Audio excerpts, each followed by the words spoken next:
Eggy, Mario Yeah. Kart. There's a new Mario Kart game coming out, and I still have not made, like, any videos on the one that we've been playing together on stream for, what, like 4 years-ish? At least 4 years for Yeah. me. Yeah. So, It's been a bit.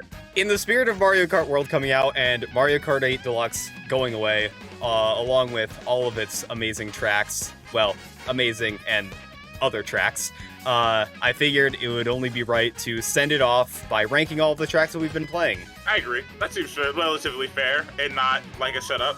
Yeah, no, this is a totally natural intro that we're doing together. Anyway, so what we're gonna do is we're gonna go through the list of all the tracks in the game, and we're gonna just share our thoughts on them and then put them in a ranking. I have the tier list maker up. I'm not going to make a tier list per se, because this is going to be an ordered list. I'm just doing this for the visual of ranking all the tracks together. I might split them up after the fact. We're just going to do a ranking by going in track order.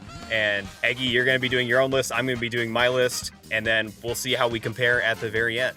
Okay. How many tracks were there total? So there's 96 tracks in this game. Oh boy. On that note, we should just get started with Mario Kart Stadium. I mean, there's not much to rank right here because, you know, I'm going in track order and then ranking them as we go. But I will say I'm going to expect Mario Kart Stadium is going to end up low-ish on my list, only because there's nothing that I dislike heavily about the track. I am going to favor more complicated tracks with more interesting turns and whatnot. Mario Kart Stadium, decent beginner track, doesn't really have that much interesting going on. It's got like 4 turns, kind of bit of a straightaway section at points. Yeah, it's fine, but probably gonna end up lower. I would say that I'm kind of the same in the realm, but I like tracks that you can optimize with little that you have. Mario Kart Stadium, easy track, simple races happen on that. But like, when you optimize this map, you get like the little like time saves. It's kind of nice. Yeah, that's understandable. I like the tilt glider section. I barely ever do it, but that's a cool thing to have, so totally get it. Mario Kart Stadium, simple, it's pretty good. I think for me, there's other tracks that are gonna be more complicated and also probably able to be optimized, so we'll see how it shakes up, but I know there's definitely tracks that are going to be lower than it, too. I think it's a good mid. Yeah, it'll probably end up somewhere in the lower middle for me. Water Park.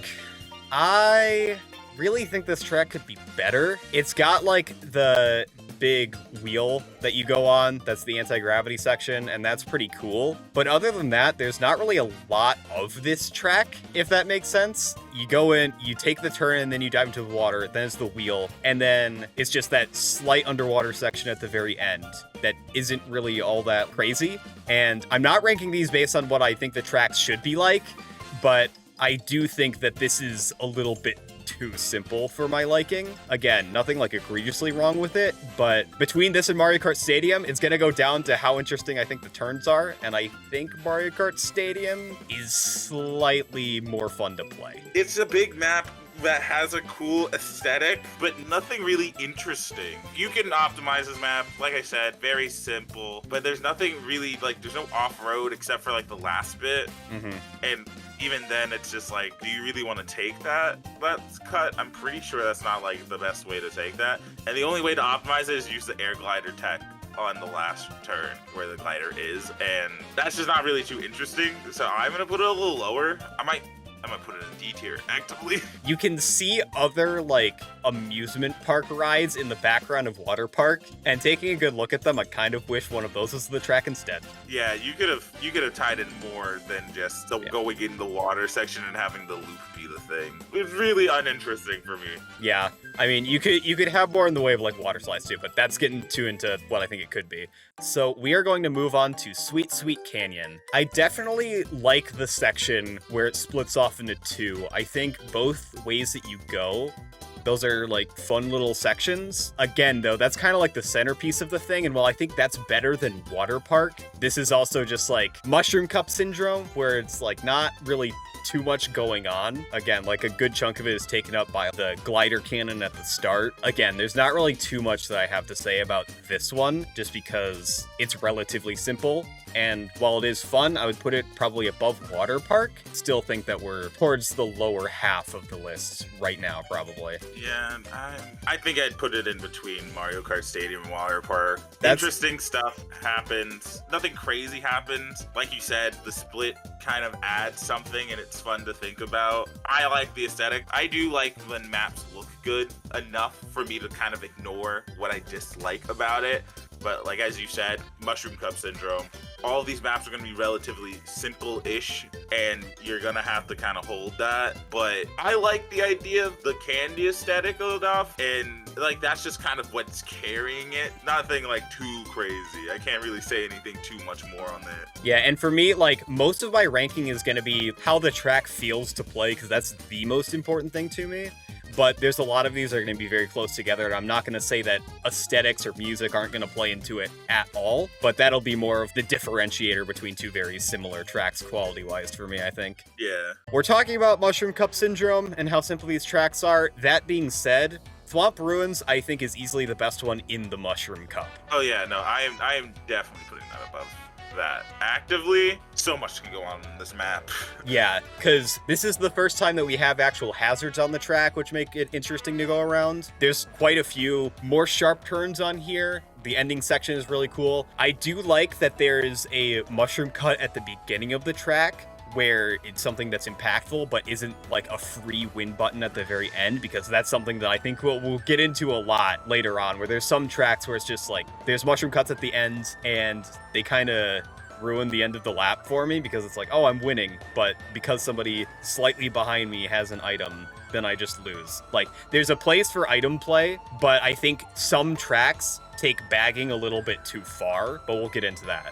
Thwomp Ruins, though, I like it at the beginning. I like the turns that we have. I think it's super sick that there is a shortcut you can take at the end that doesn't require a mushroom, where you can kind of go off the ramp that you have to jump off of. I think stuff like that is really cool, where it's like, it's kind of risky, but it doesn't require items to have to do well. Overall, layout-wise, it blows all the Mushroom Cup tracks out of the water, and it's probably gonna end up much higher than the rest of them later on. Yeah, I agree. Funny haha bit. The next cup. Yep, Flower Cup. Mario Circuit. Mario Circuit. I want to put Mario Circuit higher than Mario Stadium, but you did bring up a very good point. Shortcut at the end of the race. This game is filled with them, and some of these maps are really miserable. As much as I like Mario Kart Circuit, that shortcut at the end of the track kind of upsets me from time to time. Yeah, and that, on top of more of my issue with the track, is something that is going to apply to quite a few tracks in this, and that is going to be figure eight syndrome. Like I said, I like more complicated tracks with more stuff going on. Figure eights are gonna be generally pretty low on here, only because you know exactly what to expect out of them. And Mario Circuit can be pretty wide. Yeah, it does have Goombas and Piranha Plants that are hazards, so I don't know. I've historically had this pretty low in my ranking, but I might put it above Water Park just because there's just more turns to have in general. There's hazards to avoid, like, there's something to pay attention to, so I think I would put it above Water Park. Above Sweet Sweet Canyon, though, I don't really know. Well, I put it above Sweet Sweet Canyon because Sweet Sweet Canyon also has a shortcut at the end of the race. I just think there's more going on in Mario Kart Circuit than there is Sweet Sweet Canyon. Yeah, that's probably fair. If I really think about it, yeah.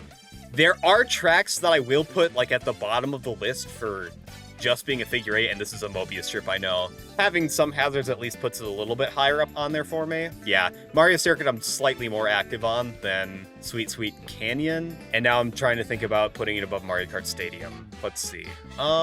Technically, I'd even say that there's a shortcut at the end of the race for Mario Kart Stadium, but there's a skill tied to it to be able to do it without the mushroom, and that's where I'm like, okay, that's relatively fine. I could be fine with that, because if you outskill me, hold up my hands and I go, "You're better than me." Yeah. So you get an item and you skip 10 places and I lose because of that. No. Yeah. I like figure eights. Technically, there's a lot you can optimize between your item usages, figuring out where the Piranha plant is going to be when it is active, and or if you're like on 200cc, you can be faster than the Piranha plant. There's a lot of interesting things that go on in this map. Yeah, honestly, I think I underestimated like the hazards in this. I think that does give it something more to do than Mario Kart Stadium, so I think you've convinced me to move it up. Big day for Mario Kart 8 Mario Circuit. I don't automatically put it near the bottom. So Toad Harbor, I think, is probably going to be up here somewhere, at least for the ones that we have so far. I really like the grass cut that you can do at the beginning is really skillful. I like the fact that you can get double items at the very start with jumping off of the ramp that goes to the boat and then going off to the side back onto the main track.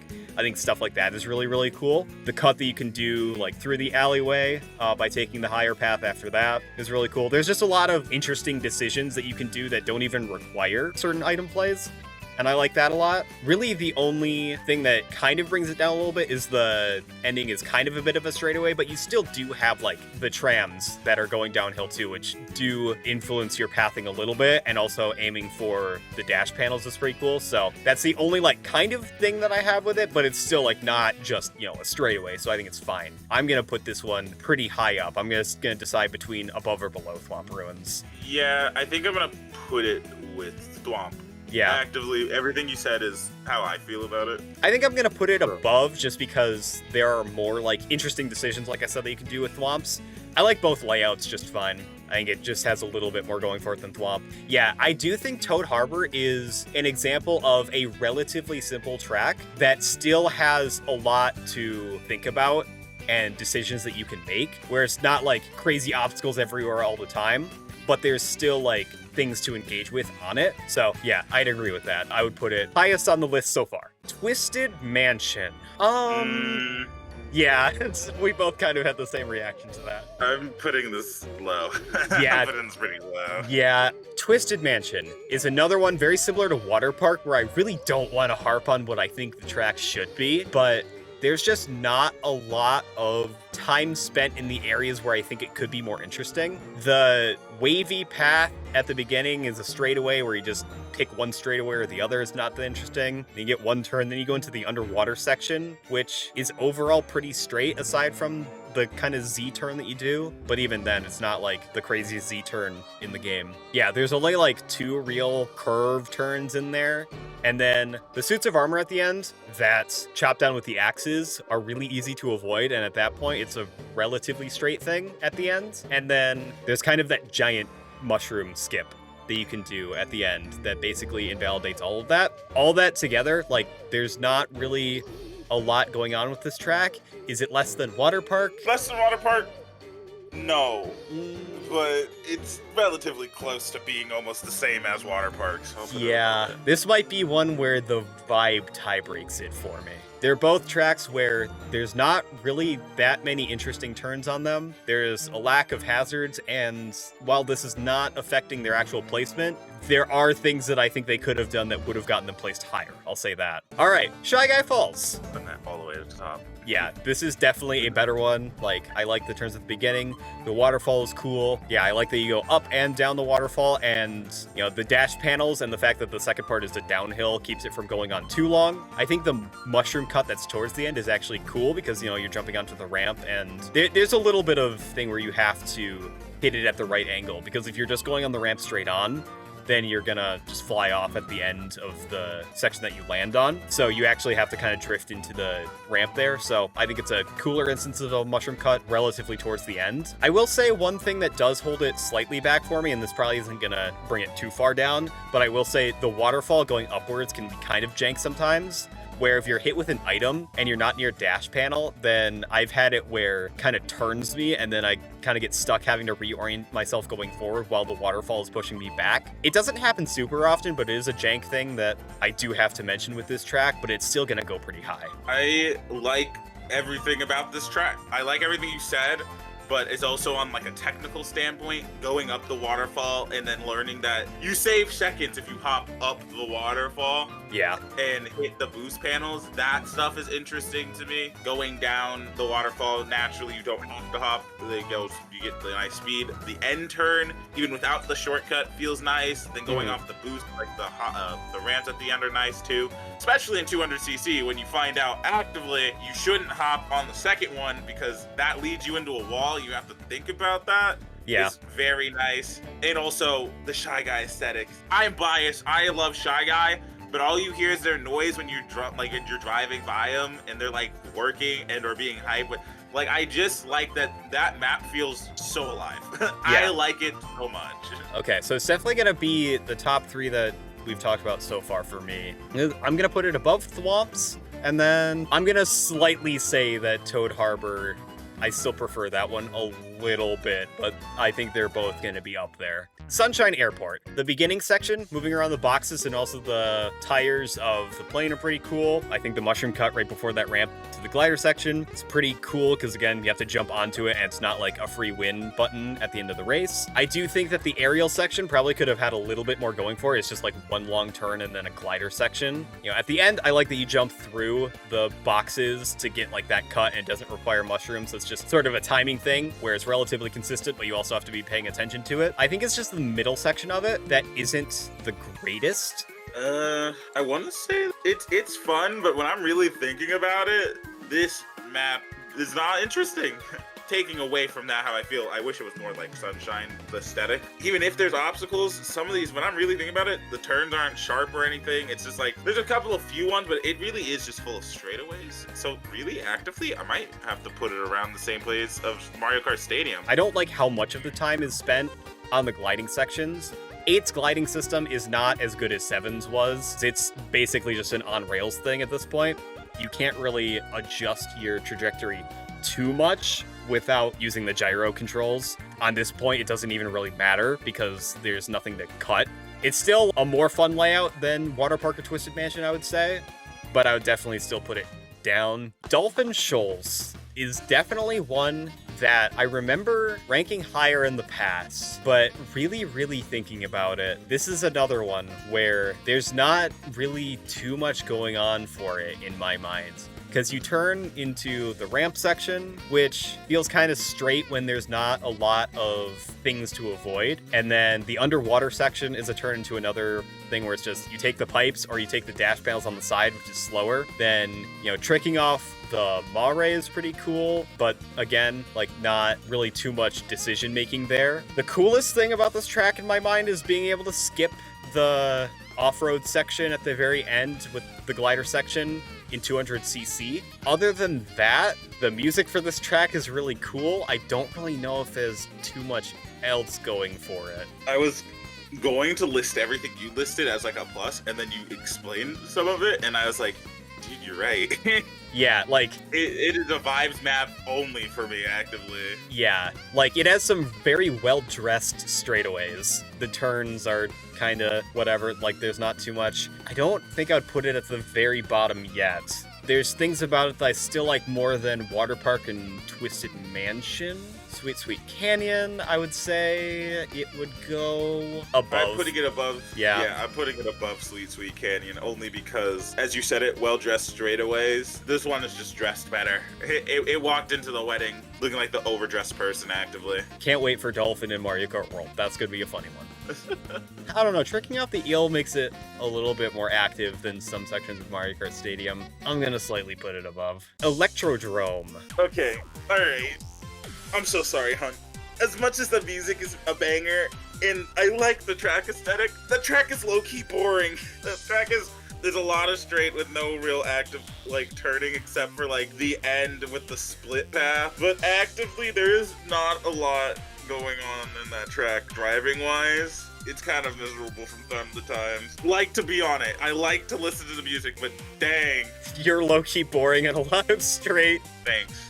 That's insane. I think a lot of the base game Mario Kart 8 tracks are pretty boring. A lot of the ones that we've talked about so far are ranking towards the bottom. We are early in the track list, so that's kind of to be expected, but yeah, I'm kind of getting that vibe. I'm gonna do the Hunt intermission before I say my thoughts. Electrodrome does music tracks really well. The sheer detail is fantastic. The lines that are made during the zero grav, how the environment bumps to the music, that's a banger by the way, and the ramp up turns near the end. Granted, it has a mushroom cut at the end technically, but it's not as prominent as some other tracks. I understand there's not much going on, but I think that's the point. Just vibe with it. Again, I definitely really do like the vibes of the track, but really the most important thing to me in this ranking is how the track feels to play from a gameplay standpoint. If I rank these by aesthetics, I think everybody knows which ones would be towards the top for me. And Electrodrome, based on vibes, would also be towards the top. But the most important thing to me in these tracks is their layout. So while I agree with all of the good points that Hunt said about the aesthetics and the music and everything like that, unfortunately, for the purpose of this ranking, it's not going to do too much for it. So I'm going to probably put it above Water Park, above Twisted Mansion, above Sweet Sweet Canyon, above Mario Kart Stadium, just because I do like the split path section itself, and it's not a true straightaway for a lot of the time, but still, yeah, I think just barely above Mario Kart Stadium. It's a little bit better than that. I really wish I could put this one higher, but there's layout things I think they could do with this track that would match how interesting the aesthetics are. Mount Wario, but I don't want to. Oh, okay. I think this is one of the more interesting maps. There's a lot going for it. Like, the cut in the beginning where you jump off the little ramp is interesting. I like going into the tunnel, which then leads into like the dam. The tree section, weaving in and out of the trees. Also, having the choice of the specific routes and then the mushroom shortcut in the middle is really nice. I like that. I also have a secret love for tracks that are just one, like there's laps, but there's just like the one way. It's not like looping on itself. It's relatively interesting and engaging, like super engaging. Yeah, like there's a lot of good stuff going on, and one strength that the section tracks have is the ability to have more ideas in them. Not all of them do too much with it. We'll get to the city tracks later. Mount Wario is definitely one where it has a lot of different obstacles based on what point in the race that you're at, which is really, really cool. The only thing I will say with Mount Wario is I feel like a lot of those interesting ideas are kind of front-loaded a little bit. Everything that you say up to the tree section, yeah, very, very good. I like it a lot. Once it gets into the sort of section where it's just, you know, the skiing part of it, the S-curve's cool, but past that point, then you kind of just have the glider ramp towards the end, and then there's that one turn that isn't really too much. It's not like an egregious straightaway. It is probably the weakest part of the track for me. That being said, I still think that the stuff that has going on, and the fact that that part is not that bad, is enough to put it towards the top for me in general. It's just a matter of between these other ones up here. Well, because Shy Guy Falls is like at the tippy top. I think it's better than Thwomp Ruins and Toad Harbor. I'm gonna say, even with what I said about the skiing thing, Mount Wario is gonna be my favorite so far. Yeah, okay. Just because there is a lot going for it, and it uses the sections, for the most part, very, very well. And the part that I think is the weakest, I also don't think is necessarily super all that bad. Yeah, no, I agree. Cloudtop Cruise is really, really fun. I like it a lot. I'm already fixing to probably put it at the top. I'm gonna put it there right now and see if I want to move it. I really like the turns through this thing all throughout.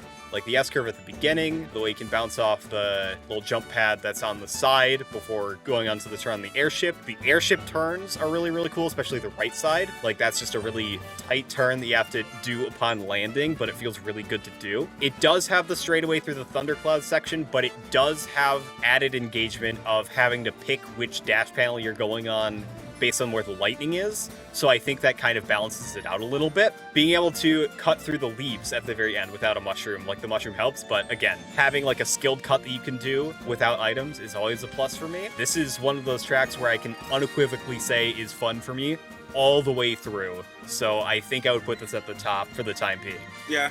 I can't say too much about this one. I wrote that you haven't already said. Engaging all the way. Music, good. Aesthetic, beautiful. It's just fun. It's just fun to play. And speaking of music, again, I'm not going to make music a major part of the actual rankings, but it just so happens that the best track in the game so far has a Gusty Garden Galaxy segment in it, to which I ascend to another plane of existence when I hear it every single time, but that has nothing to do with it being at the top right now. Also, Hero saying Shy Guy Falls should be in 2 a.m. Denny's pancake tier. What I'm hearing is at the top, to which I agree. Bone Dry Dunes. I'm gonna let you go first. Yeah. That's going so low. Oh my god, this map is kind of boring. Even though it has curves, the curve is in like the middle and then at the end, and I feel like they're way too spaced out. Certain decisions make no sense, like having the path to go down the left and the right way. Actively choosing the right way is always going to be the better option. I feel like it's set there for people who don't want to take that drift, but actively, it's not good. It's not good. At least I don't think so. This is gonna be one where I'm gonna disagree pretty hard. It's definitely not going towards the top, but I have warmed up to Bone Dry Dunes quite a bit over the years, because this used to be pretty low for me too. But I will say, those turns are really, really fun. I especially like how specific some of them are in the sense that if you want to take the fastest path, you have to really hit your angles right. After the jump ramp that goes to the turn where there's 2 levels of it, the inside is obviously faster, but you have to hit that at the right angle so you don't end up on the top or bonk against the wall. I think that's cool. With the split path towards the end where the left path is obviously slower, that is true. But I think what makes it interesting is how you have to path getting on the right, because the fastest way to do it is to go inside the Bone Piranha plant and then take a relatively sharp turn into that right segment. And if you mess that up, then you can get stuck on the left section. And the left section is way safer, yes, but it's a consolation for how specific that one turn into the right side is. And I really, really like that aspect of the track. This is not going to be one that I think is all the way at the top, but I'm going to rank it a bit higher than a lot of people probably would, just because I really like how some of these turns play in this track. I'm going to put it above Mario Circuit. Like, it's not one of my best, but I will defend Bone Dry Dunes. I'm kind of surprised myself how high this one ended up for me in the long run. By that, I mean not at the bottom. Yeah, no, when you let me go first, I thought I was like, oh, well, he's probably gonna fall asleep, and then you hit me with a, I don't agree. And I was like, oh. You know what, I'll bump it up a little higher, actually, when you really think about it. Let's go. It's moving on to Bowser's Castle. This is probably one of my favorite Bowser's Castles, like, in the Mario Kart series in general, and it's also another one that I'm going to easily put near the top. It's going to be between this and Cloudtop Cruise. I would say above. At the beginning, there's the interesting 3-point turn that you do. Then I really like the timing of the obstacles on the jump ramps, where you have to really be paying attention to those. Same thing with the Bowser statue, where you have to be looking ahead and paying attention to that. And then the end is pretty okay. I think it's a little under Cloudtop Cruise, only because, like, where Cloudtop Cruise does it better, it's interesting all the way, and I like it. I have to get through a lap to make that straightaway better to get to Bowser's Castle, but that's, like, the only issue. It's like, it's underneath Cloudtop Cruise because of 1 point. Actively, everything else is very fun. Yeah, and I don't think that straightaway is that long, but yeah, these two are definitely, like, the best, in my opinion, by far so far. The first of many, but also the latest here, Mario Kart 8's Rainbow Road. Okay, so this one, beginning of lifespan, thought this track was garbage. It was bad. I've now played it for a very long time. I think this is a higher Rainbow Road. Actively, I think it's probably an S. I think it's really fun. Actively. Yeah, I'm surprised you put it that high, but I'm actually going to agree on a lot of that. I think the biggest thing against this track in my mind is it feels very, very short for a Rainbow Road. It's not like super, super short, and there's a lot that I do like.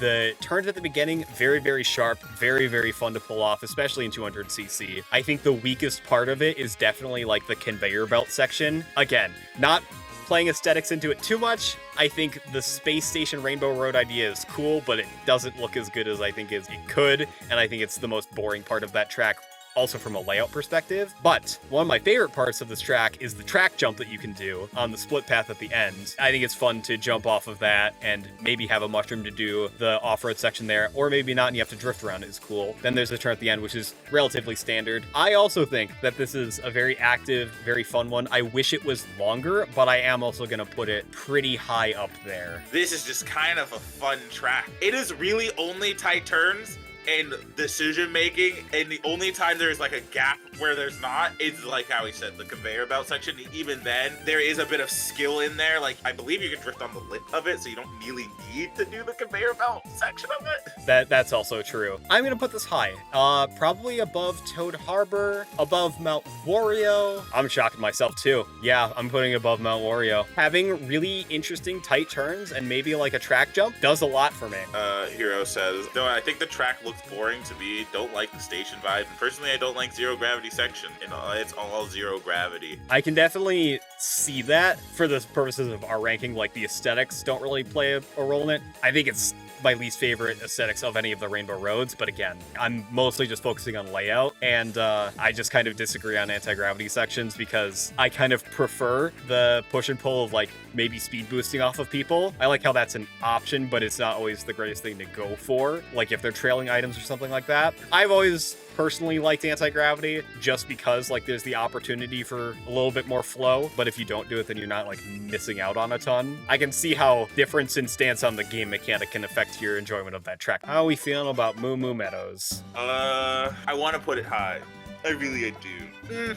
I don't know. This one's a weird one. I want to kind of put it in mid. Actually, no, I might put it above mid with Mario Circuit. Yeah, I definitely think that this track has a fun layout. Like, there's cool turns. The least interesting turns have the Moo Moos in the way. So again, like, it's still something that you have to actively pay attention to. This is another one where the ending section is a little bit weak because after the boost panel, there's not really a ton to do. The turn is very shallow and then it's kind of straight, but the stuff that comes before that is relatively good. I would definitely say that this goes above a lot of the other tracks so far. I would probably put it above Sunshine, but probably not much higher than that. GBA Mario Circuit. I feel like Mario Kart Stadium is a really direct comparison for this one for me, just because like the U-turn on the anti-gravity section, like the idea of the track feels very similar to me. So this is more of a question of, do I want to put this above Mario Kart Stadium or below? And I think this has more going for it in terms of turns and like the oil slicks just a little bit, to where I would put this higher than Mario Kart Stadium to be sure, but then I still have to figure out where that ranks against everything above Mario Kart Stadium, which is more of my list. I don't know. I think it's the same thing as Mario Kart Circuit. It's simple. There's optimizations on it, but at the end of the day, when you just kind of look at it from the track perspective, it is relatively just simple-ish. It's like the level up. It's like you're capable of doing Mario Circuit. Now we switch it up a little bit. This is level 2 type feeling, I guess, if that makes sense. It's definitely going above Mario Kart Stadium. Then I have Electrodrome, which I think I might put it above Dolphin Shoals. Yes, Sunshine Airport is probably where I draw the line. Actually, one little thing that I did find out that I think is relatively fun. At the end of the race, if you take the glider ramp, you can drive on the wall that cuts the roof for a shortcut. Yeah. That's relatively fun to do. Yeah, I think that deserves an above Sunshine Airport for me, actually. That's one of those shortcuts at the end of the race where, like, actively, I've messed it up because it kind of takes a bit of skill. If you mess it up, you overshoot it, you go into a kill zone. If you undershoot it, you're in the grass. If you hit it, that's a pretty good one. Also, you have to drift out of it so you can at least get the maximum out of it, because if you don't, then you're going to have to autocorrect heavy, and it's a little rough. I don't know why, but I just moved it up 3 spots while you were talking. Dio's Cheep Beach, I think, is a little boring, honestly. A little? Little boring. I think it's just boring. I don't think it has to have a little in front of it. Maybe that was me being nice to it, but you got the boardwalk, which looks like it should be more interesting turns than it is. And then glider section, somewhat shallow turn. And then the problem, I think, with this track is adapting it into 8, which has underwater driving. For this track specifically, that makes so much of the optimal path a straightaway through the water. And they try and mitigate that with the mushroom cut in there. But still, like, even without the mushroom cut, I ignore the actual path of the track and just drive straight through it because it's faster, which makes a lot of this track a straightaway. Yeah. It's definitely going very, very low for me.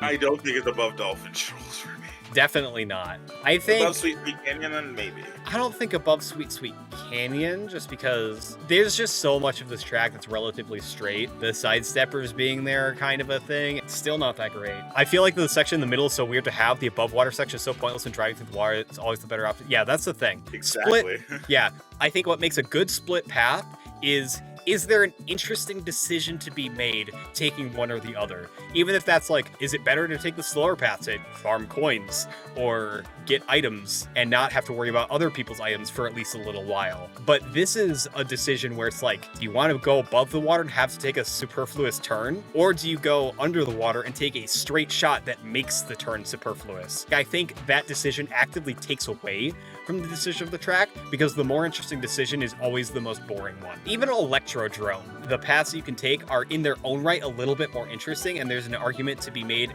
at least on the basis of splitting yourself off and dodging items, but you can't even do that with this on Cheep Cheep Beach because it's not a true split path. It's just cutting past the actual interesting turn. Yeah. So definitely going low. Speaking of going low, Okay, hello, all right, figure okay. eight. Okay, hear me out though, right? Toad's Turnpike, actively figure eight. But I think bobbing and weaving within the cars is relatively fun. I don't think it can be that low. It's definitely not going to go bottom for me because the traffic is a good hazard to have. But I don't really feel like I'm bobbing and weaving all of that much. I have the inner path and then I cut through the straightaway and then I'm taking the inner path for the rest of the time. Worst case scenario, I feel like it's too tight to take the turn towards the end and I go between the sets of cars, but it's just kind of a decision of how tight I want to take the figure eight. The traffic doesn't really impact my path all that much. It does a little bit, and it's definitely not going to go at the bottom of my list because there's worse figure eights to be sure, but See how I feel about it? You're right. If you want to drive it like optimally, I guess, yeah, you do the inner pass, then you cut through it. But things like taking the glider truck over the bridge is interesting. If you have to get coins, having to weave to the outer lane to get to those sections where the coins are when you need them is interesting. Even then, like when you're weaving on the inner lane, other people are doing that too. So you might have to make the consideration of like, do I want to take this line? And like, I feel like there are some decisions I've had to make on this map, and it's nice decisions to have. I don't know. I just don't really feel like I'm making that many decisions here because I go for the coins on the side, and if they're not there, they're not there, but I'm still taking that turn anyway. I think what it comes down to is it's just slightly too wide, where I feel like the traffic is just a little bit too easy to avoid for it being like the main thing that this track has going for it. I put it above Cheep Cheep Beach because those turns are at least more interesting than Cheep Cheep Beach has. Maybe put it above Sweet Sweet. I will say it is relatively high on my list. I put it in A. I see what the appeal of this track is supposed to be, but it doesn't come into practice for me too much. I feel like that's enough disagreeing for now. You want to rank Dry Dry Desert? Dude, where are we putting Dry Dry Desert? Because I could go on and on and on about this map. Towards the bottom, that'll be for sure. There is like kind of the beginning section where the S-curve is okay, but then I usually just mushroomless use the ramp anyway, which is kind of cool in its own right. Having to avoid the sinkhole is all right, but then like there's just so much of this track where it's just kind of nothing, and it's one of those where it's like, okay,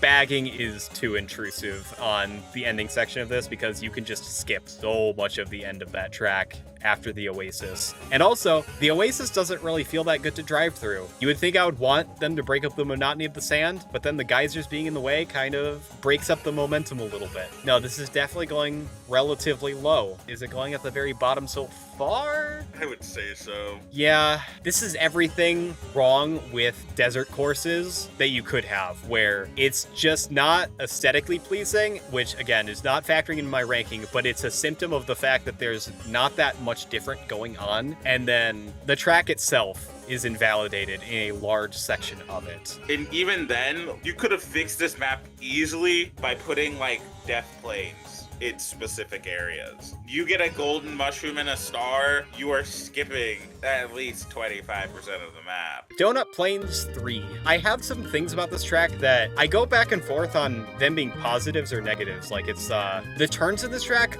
are pretty good. Like I like the really tight turns, like right after the water section. I like that you have the option to skip the item boxes to take the optimal line, which is jumping over the edge of the track from the water section. I think that's really cool. This is another one where I think it kind of falls off a little at the end because there's a straightaway. Being able to skip that one item box section. It's an interesting thing, but also this track lacks opportunities to get items in general. Like, it feels like there should be a third set of item boxes on this track, and there just isn't, and it feels weird because then it feels like there's a relative lack of item activity at certain points in the track. So I don't want, like, just absolute item chaos where you can't even, like, get a handle on what's going on, but I just feel like there's still not too much going on at the very end of this track. So I don't know. I like the fact that you can choose to skip one of the item boxes, but also what comes after that interesting decision isn't really the most interesting. It's still gonna go probably somewhere in the middle. As a person that, just to prove people wrong,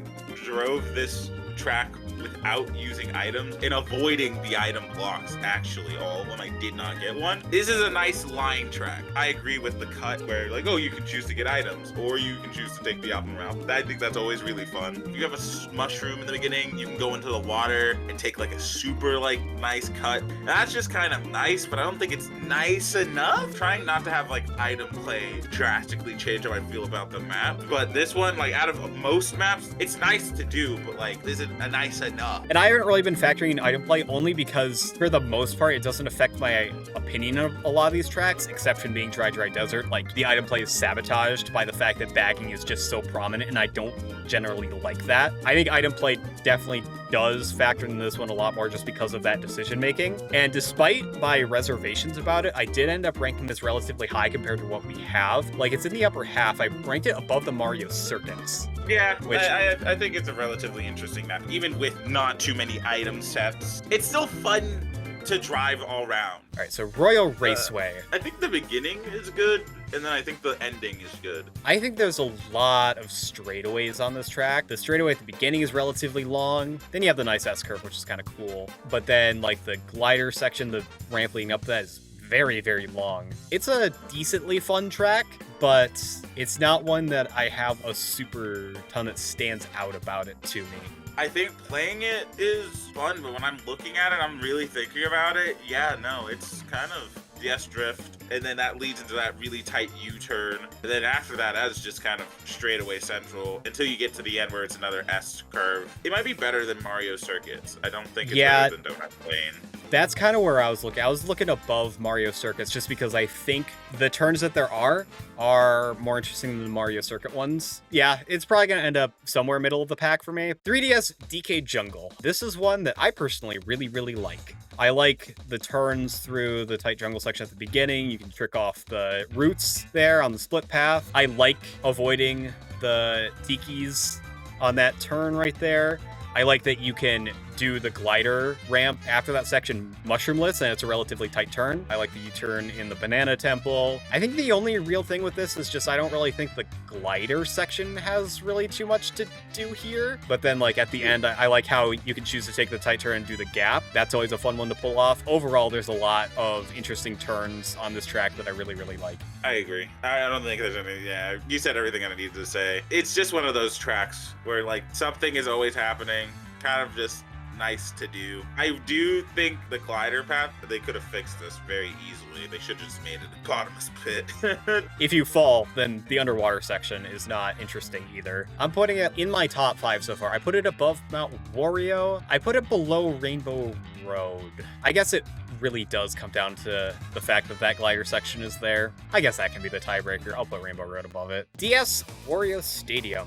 I have a love-hate relationship with this map. I think the beginning part's really cool. I like the aesthetic. I think it's interesting with the end turn, with the zero gravity bit. You have the section where you do the hops into the water. It gives me fun things, but I just don't think they're fun to do on this map. Yeah, this was a tough one for me to rank too, because the boost panels aren't really that engaging to have to, like, keep up with, because they're not spaced super far out apart. I do like the zero gravity turn. I like some of the turns on this track, but ultimately, I think I would put this above Royal Raceway, but not above Donut Plains. Yeah, I can agree with that. Despite my tone, I think it's going to end up kind of up there, because again, I do like a lot of these tracks in this game, but there's just not a lot, like, standing out compared to some of the other ones that I have. I remember the days when everybody was really hoping that we would get any GameCube tracks in the Booster Course Pass, and I was feeling that mostly just because the GameCube tracks that were in Base 8 Deluxe, they did not start with really the best options, because Sherbet Land is next. I love Double Dash. Ask anyone. Sherbet Land is one of the worst picks that you could have picked from that game. The track is just super wide, which makes all of the turns feel super shallow. And there's just so many parts of this where you're just kind of driving straight across ice, and it's just not that interesting. And even with like the split path stuff too, it's not even optimal or fun to do anyway, because it just leads into another weird straightaway. You have the option between a straightaway underwater or a straightaway above the water, and it's just like neither path is all that interesting. One of them is clearly faster than the others. I feel like this is going next to Dry Dry Desert. Just above or below is the question, because I might say that the turns that there are in Dry Dry Desert are more interesting than Sherbet Land, even though I don't like Dry Dry Desert. God, you're right. You're right. Because at least there are turns where you're restricted to go somewhere rather than just ice. Yeah, dang, that's crazy. I didn't even really think about it. Yeah, no, it's not fun. Man, pre-DLC, GameCube just did not get good tracks. On a much lighter note, Music Park. This is a good one. I really like this one a lot. There's really nice turn into the piano at the beginning, just a little bit of the straightaway with the piranha plants, but I like how you can do the ramp after that mushroom list to get a better turn onto the xylophones. The xylophones are really fun to S-curve on. You actually have to aim the glider a little bit against the notes because you're gliding basically into the first note and you don't want to necessarily miss the items. So you have to take that pretty well and then avoid the second one. I really, really love the tambourine jump at the end that you can do shroomless, because that's just such a fun angle to hit. This is definitely going up there for me. I think it's the top. I think it's tippy top for me. It's really tough between Bowser's Castle, Cloudtop Cruise, and this one for me. I think I'm gonna put it above Cloudtop Cruise, Bowser's Castle. No, the ending of Music Park is more fun than Bowser's Castle, I would say. They both have a glider ramp towards the end, but what comes after that is more interesting in Music Park, and that's the difference. Yeah, I can agree with that. Like I said, this is my tippy top. This map has just so much going for it. I also like at the last lap, the notes jump faster too. Maddie says that curve you take with the piano keys is peak, yes, and then Hunt has this thing. Music Park has the same things as Electrodrome, but it has a nostalgia factor for me, plus I like the song more than Electrodrome's. It has curves to not be boring, and riffing on the piano and xylophone are really satisfying, and the music notes are not so much an obstacle as they are really adorable. I think they're enough of an obstacle where you have to pay attention to them, but they're not like annoying. I like Yoshi's Valley a lot. Higher than like Toad's Turnpike level for me, which is A tier. I think maybe it takes over its high A, but like I really wish that Yoshi's Valley made more of the split paths more optimal, because I kind of would have liked to be able to go the cannon route more times than not, but it's not really my choice because in N64 it was like that too, so I didn't want to really change too much. It just kind of sucks that like you technically have two paths. You have the one path that takes the bridge, and then you have the one that goes underground where you collect coins and or cough mix up placements so you can dodge blue shells, but like not everyone knows that, not everyone does that. But it's still fun. I still enjoy it. This was definitely very low on my list for a long time just because I was mostly just in the mindset of, yeah, there's only really one optimal track, and it's kind of the most boring when you just go left the entire time. But I think I put that super low just because of that. Some of the turns towards the end are a lot more fun. It's not the craziest thing in the world. It's still not one of my favorites. But I also think that there is something more interesting when we kind of started figuring out that it's worth taking the second fastest path, at least on the first lap, to go for coins, because everybody's taking the leftmost path. That is the type of decision making that I wish applied to all of the paths. But that in itself is actually pretty interesting. And I do like going on the bridge. I like the turns that are on the second fastest path. I definitely think that the turns in this one are more interesting than, say, like a Mario Kart Stadium or an Electrodrome or even like a Dolphin Shoals. But I don't know if I would put it much higher than those. It's definitely gonna go high A. I am probably gonna end up with it a bit lower just because like I'm looking at these other ones that's turning into there's like a turn difference for me. I'll put it maybe above Sunshine Airport, Moo Moo Meadows. No, I don't think so. Moving on to Tick-Tock Clock. This one I think is pretty good. My opinion of this one has dropped a bit. There are cool things like avoiding the clock pieces, driving on the gears to go faster is pretty cool. I like the turns at the end of the track. The beginning is kind of standard as you're going around the clock. There's not really too much going on there. I would say this is a good one. General fun factor, I would maybe put it above Toad Harbor. I think it's relatively mid. I think it's wide. Well, the beginning part's wide. The ending part's kind of wide-ish. I think the gears are pretty interesting because you make the choice of gliding and collecting coins at top or going on the gear and taking the faster path. Dodging the swinging like clock. It's not too engaging. It's not like really interesting. You see it swinging and you just go, okay, I go alternate. I just go other way. And it's just like, that's it. I can't say it's boring, but I can't say it's too good for me either. Yeah, I'm actually like turn diffing it on a lot of the tracks that I had it above, and I'm like slowly moving it down. I think I like it better than Thwomp Ruins slightly. I do think the cut that you can do with the clock hands is pretty cool. Pretty situational, but pretty cool. I just generally have fun playing on this track, but there's not like a ton of stuff that I have to point out about it. It's one of those tracks where like I can play it once, but if I see it on the list again, I don't want to play it again. 3DS Piranha Plant Slide. I really like quite a few of the 3DS tracks that they put in this game, and this is one of them. The beginning section with the water, it's tight enough, and the Piranha Plant's in the way where you have to be on top of it to stay on the water current and then get the most speed. I really like the tight turns that come after that. Those are really, really fun. Again, weakest section is probably the underwater section, but it's also not the worst because you have multiple decisions that you can make about getting around the Piranha Plant. Like you can go above with the water current if it's blowing, or you go around with the dash panel, or you go on the inside. Yeah, turns at the end are pretty fun. Mushroom Cut is maybe a little bit prominent for my taste, but it's also not the worst that I've seen. It's definitely going pretty high in general. I would probably put it around TK Jungle area. Yeah, I like having options when I do my racing. And it's not bad. I do f with the glider section though. Aesthetically looking at that one though, it looks cool. I think it looks cool at the end. Like there's not a lot of glider sections that make it aesthetically pleasing. Even with the last turn at the end, it's still a nice little S. And then you have the mushroom cut, which like, you know, sucks from time to time, but like it's still fun. It doesn't really bring it too far down for me.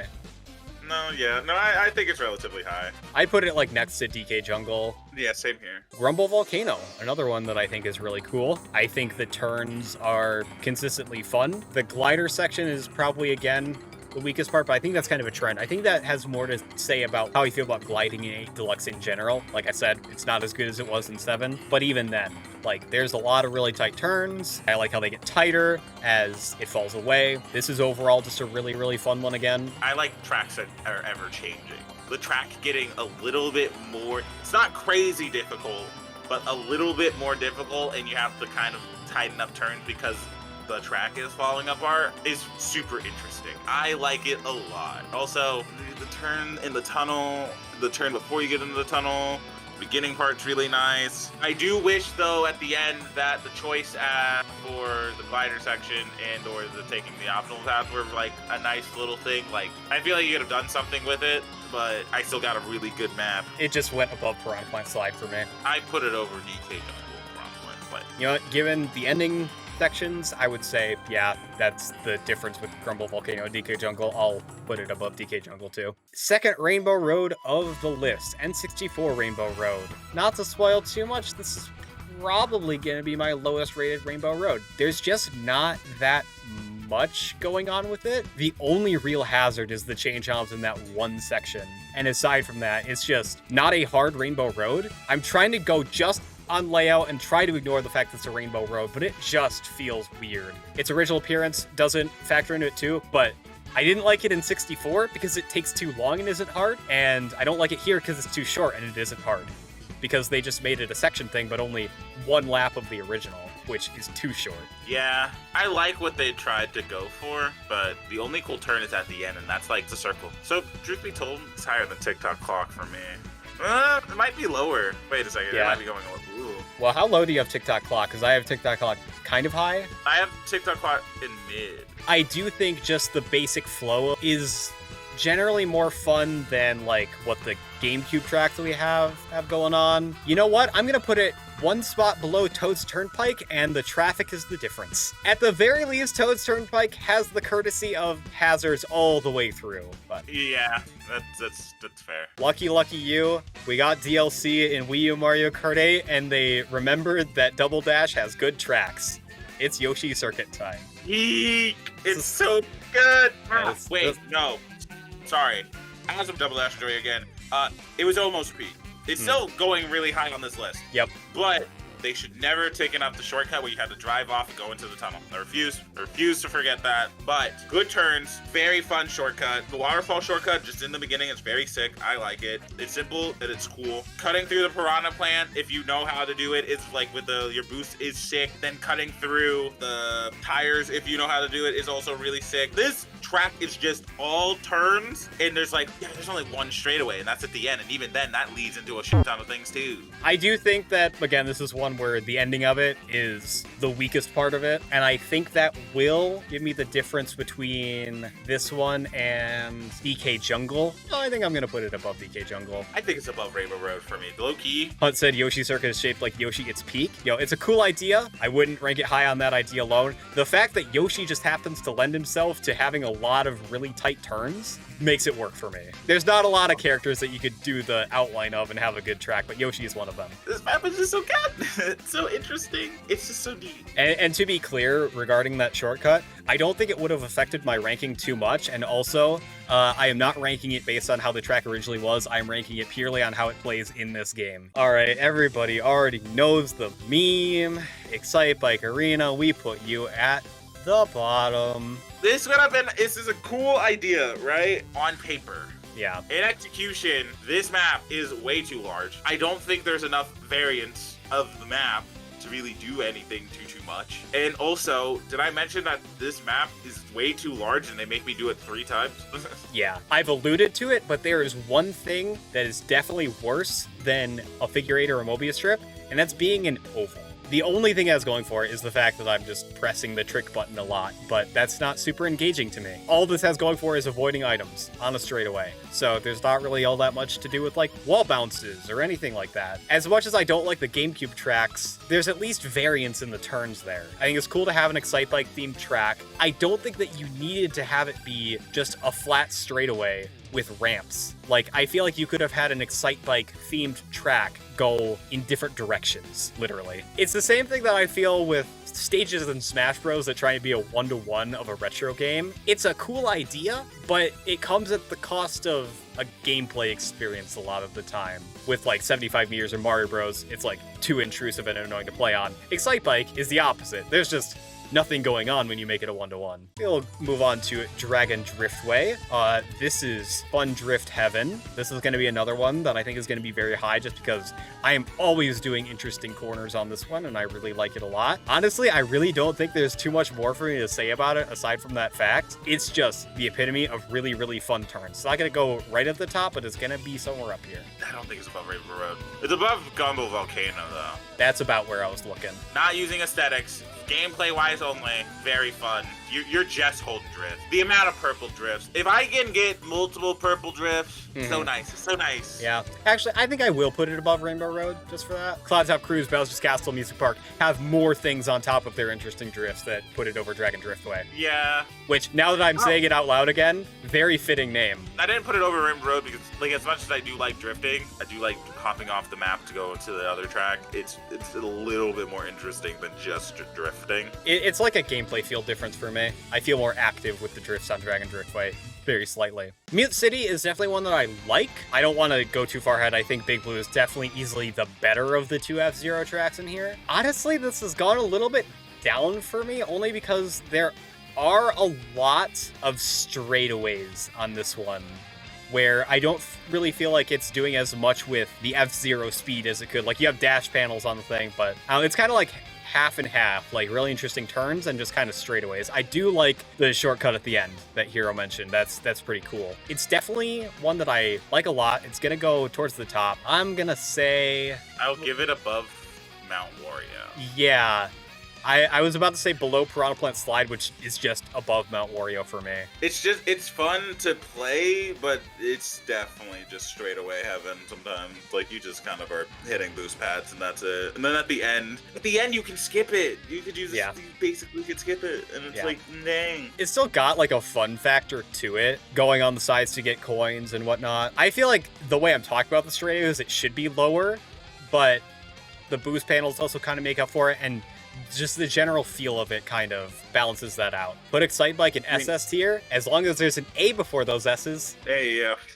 Wario's Gold Mine. This is also a very good Wii track, I think. I like the turns at the beginning. The dip is a straightaway, but I like how you can hide items in there. That's kind of cool. Actually, you know what? I remember really liking this track a lot, but also I might be thinking more of how it felt in Wii, if I'm being honest. I still like it, but there is a lot of straight sections, and then like this is one instance where I think the anti-gravity makes like the minecart section a little bit worse. So yeah, this is probably, I'm actually gonna rescind what I said. This is probably gonna move further down what I originally said. I don't want to compare from Wii to 8, so I won't. Even if the straightaways are hidden with the dip, there's still a lot of just uninteresting turns. Like the turn, you can hop off the little lip to get a trick, and I think that's pretty fun. I don't like hazards like the bats, okay? Like, I'm not getting hit by them all the time, but like I am, when I do get hit by it because of it, I'm like, this should be background. Why is this hitting me? Like, it's not interesting. And also, like you said, them being anti-gravity and you not having to worry about getting hit by them and you actively being incentivized to hit them isn't too good. And then also the choice between the split of going through the one that has the one side that has a boost pad and the one that does the dip again. Obviously there's a correct answer, so like why even have the choice? I don't know. I feel like this was better suited for Wii when you could, you know, wheelie. I put it like under Dolphin Shoals because I feel like there's a similar thing going on there where there's just too many sections that look kind of interesting, but then there's still a lot straighter than they let on. Yeah, that's going relatively low. Do I want to put it below Electrodrome? Yes, I do. Above Mario Kart Stadium, though, I would say. Yeah, because Mario Kart Stadium has fewer straightaways on virtue of being shorter. SNES Rainbow Road. I joked for a long time that I was sad that my favorite Rainbow Road in the game pre-8 Deluxe DLC was the SNES one, but I don't think I can necessarily say that based on how we moved 8s up. This has really good turns alongside long straightaways, but those straightaways at least have like thwomps next to them and whatnot. I think it's definitely still going to be a high one. I want to put it high, but I don't think no, the turns are pretty good. I think the worst part of this track is when you get to the split path thwomps. That's still relatively straight. It's just, you know, which slight turn do you take to avoid the thwomps, and then the end is a straightaway where you just avoid the 2 thwomps at the end. I am gonna put it still above Mute City, I think. It's below Piranha Plant Slide then? No, I think it goes above Piranha Plant Slide. I will say this map is elevated, just not having any like borders or anything to save you from falling. Yeah, that's always a nice thing. It's high, but it's not, I don't think it's better than Mute City. You know, it's better than Mount Wario. Piranha Plant just has more decisions. DK Jungle also, I think, just has more decisions to be made. As much as I like good line tracks, a good main line and decisions are kind of a thing that I determine which is more important on a case-by-case basis for tracks. Ice Outpost. Yeah, I know you like this track a lot. I also like this one. I think you're probably gonna maybe put it a little bit higher than I do, but I don't think it's really good. I'll put it in between where I have Dragon Driftway and Grumble Volcano, because like the 2 paths are nice, but when you learn that the optimal way is interchanging between the 2 paths, it's kind of nice. It's just super interesting. And also, doing the shortcut in the beginning without a mushroom is sick. And at the end, doing it without the mushroom is sick. There's a lot going on in this map. I definitely think it's up there for me, but I did put it below Toad Harbor because I'm just thinking of like all the things that I like about Toad Harbor. It just kind of puts it slightly above for me. Overall, that's still like really high up in the ranking for me. All right. Also, it's really fun at 200cc. True. That's another reason why I like it a lot. I suspect that we're going to have chat input on this one because we're doing Hyrule Circuit. Hyrule Circuit, aka Hunt Circuit. I might get shot for this one. I don't think it's that high. I think it's higher than my A tier. I think it might be the start of it. It might be low S tier, to be honest. I will read Hunt's message. Hyrule Circuit makes me happy. The tribute to Zelda is near perfect with the coins being replaced with rupees and the fact you need to hit 3 0 graph points in order to open the Master Sword ramp. The Deku Babas replacing Piranhas, and the Zelda remix that includes so many songs. But why is the track so short? I wish there was a Castle Town section that goes out of the castle itself to make the track longer, but hey, there's no mushroom cut at the end. Yeah, so I think this one is really, really good as well. The opening S-curve is pretty good. There are mushroom cuts like towards the beginning of the track. I think the little puzzle section of just hitting the anti-gravity things is really, really fun. Getting out of the castle where you can then do that cut mushroomless is really, really sick. And there's another really fun S-curve. It's just got some really fun turns to it. And I think it's going to go pretty high up. As you guys were saying, I was like, you know what, you're right. There is a lot. There is a lot. Yeah. I could put a high S tier. I'm going to say above Mute City and, you know what? Above Piranha Plant Slide. That's a good track right there. Thematically, yeah, I do kind of wish it was more than just like the castle town because I feel like there's more you could represent from Zelda. But layout-wise, yeah, it's really, really good. And that's what's important to me. Speaking of layouts... Okay. Baby Park. Alright, okay. It's just not bad, alright? I like Baby Park, okay? This is coming from the guy who played the original one, where there was not a border in the middle, where you could throw things across the middle. I will say, though, why this is better than Excitebike? Like, as much as I hate dealing with people in this game, Baby Park makes it at least bearable because of how small and how wacky this track is supposed to be. That is fun. Excitebike, I'm not interacting with people too much, and I'm not interacting with the track other than doing tricks. That track, I am interacting with only people, and that track is way too small to be having that many people to interact with, and that's what's fun. Also, doing the cut through the grass with drifting to optimize line, very good. It's simple, but good. At least I think so. This is a weird one for me just because it's fun. Like the first time I do it in a session, I like it. But it's one where the joke has to have time to breathe and reset itself. Like, it is fun to do every once in a while because it's a unique thing. But then at the end of the day, the layout's not like all that super interesting because it is still at the end of the day an oval. I will say that from my own personal experience, there's a weird phenomenon I have with this track where it's way easier to front run than I feel like it should be. Because we talk about like having to deal with people's items all the time, but when I get to the front of the pack and I'm a decent ways before seconds, I feel like I'm not interacting with items at all. Like, I have to dodge the occasional banana, but green shells don't really reach me because they're in the pack with everybody else. Red shells, I usually have something to block in time because I'm constantly cycling out items. All I have to do is not stay in the middle so I don't get hit by somebody's bullet bill that I'm lapping. And it feels weird because it doesn't feel like how that track should play out. But I don't really feel like I'm actually interacting with items all that much unless I'm already in the item spam zone, which then just makes it kind of like any other track for me. Ness, I'm telling you, you remove the barricade, that goes out the window. I agree, because I've played Baby Park on the GameCube, but unfortunately, this is not how the track is in this game, which is how I'm ranking it, so...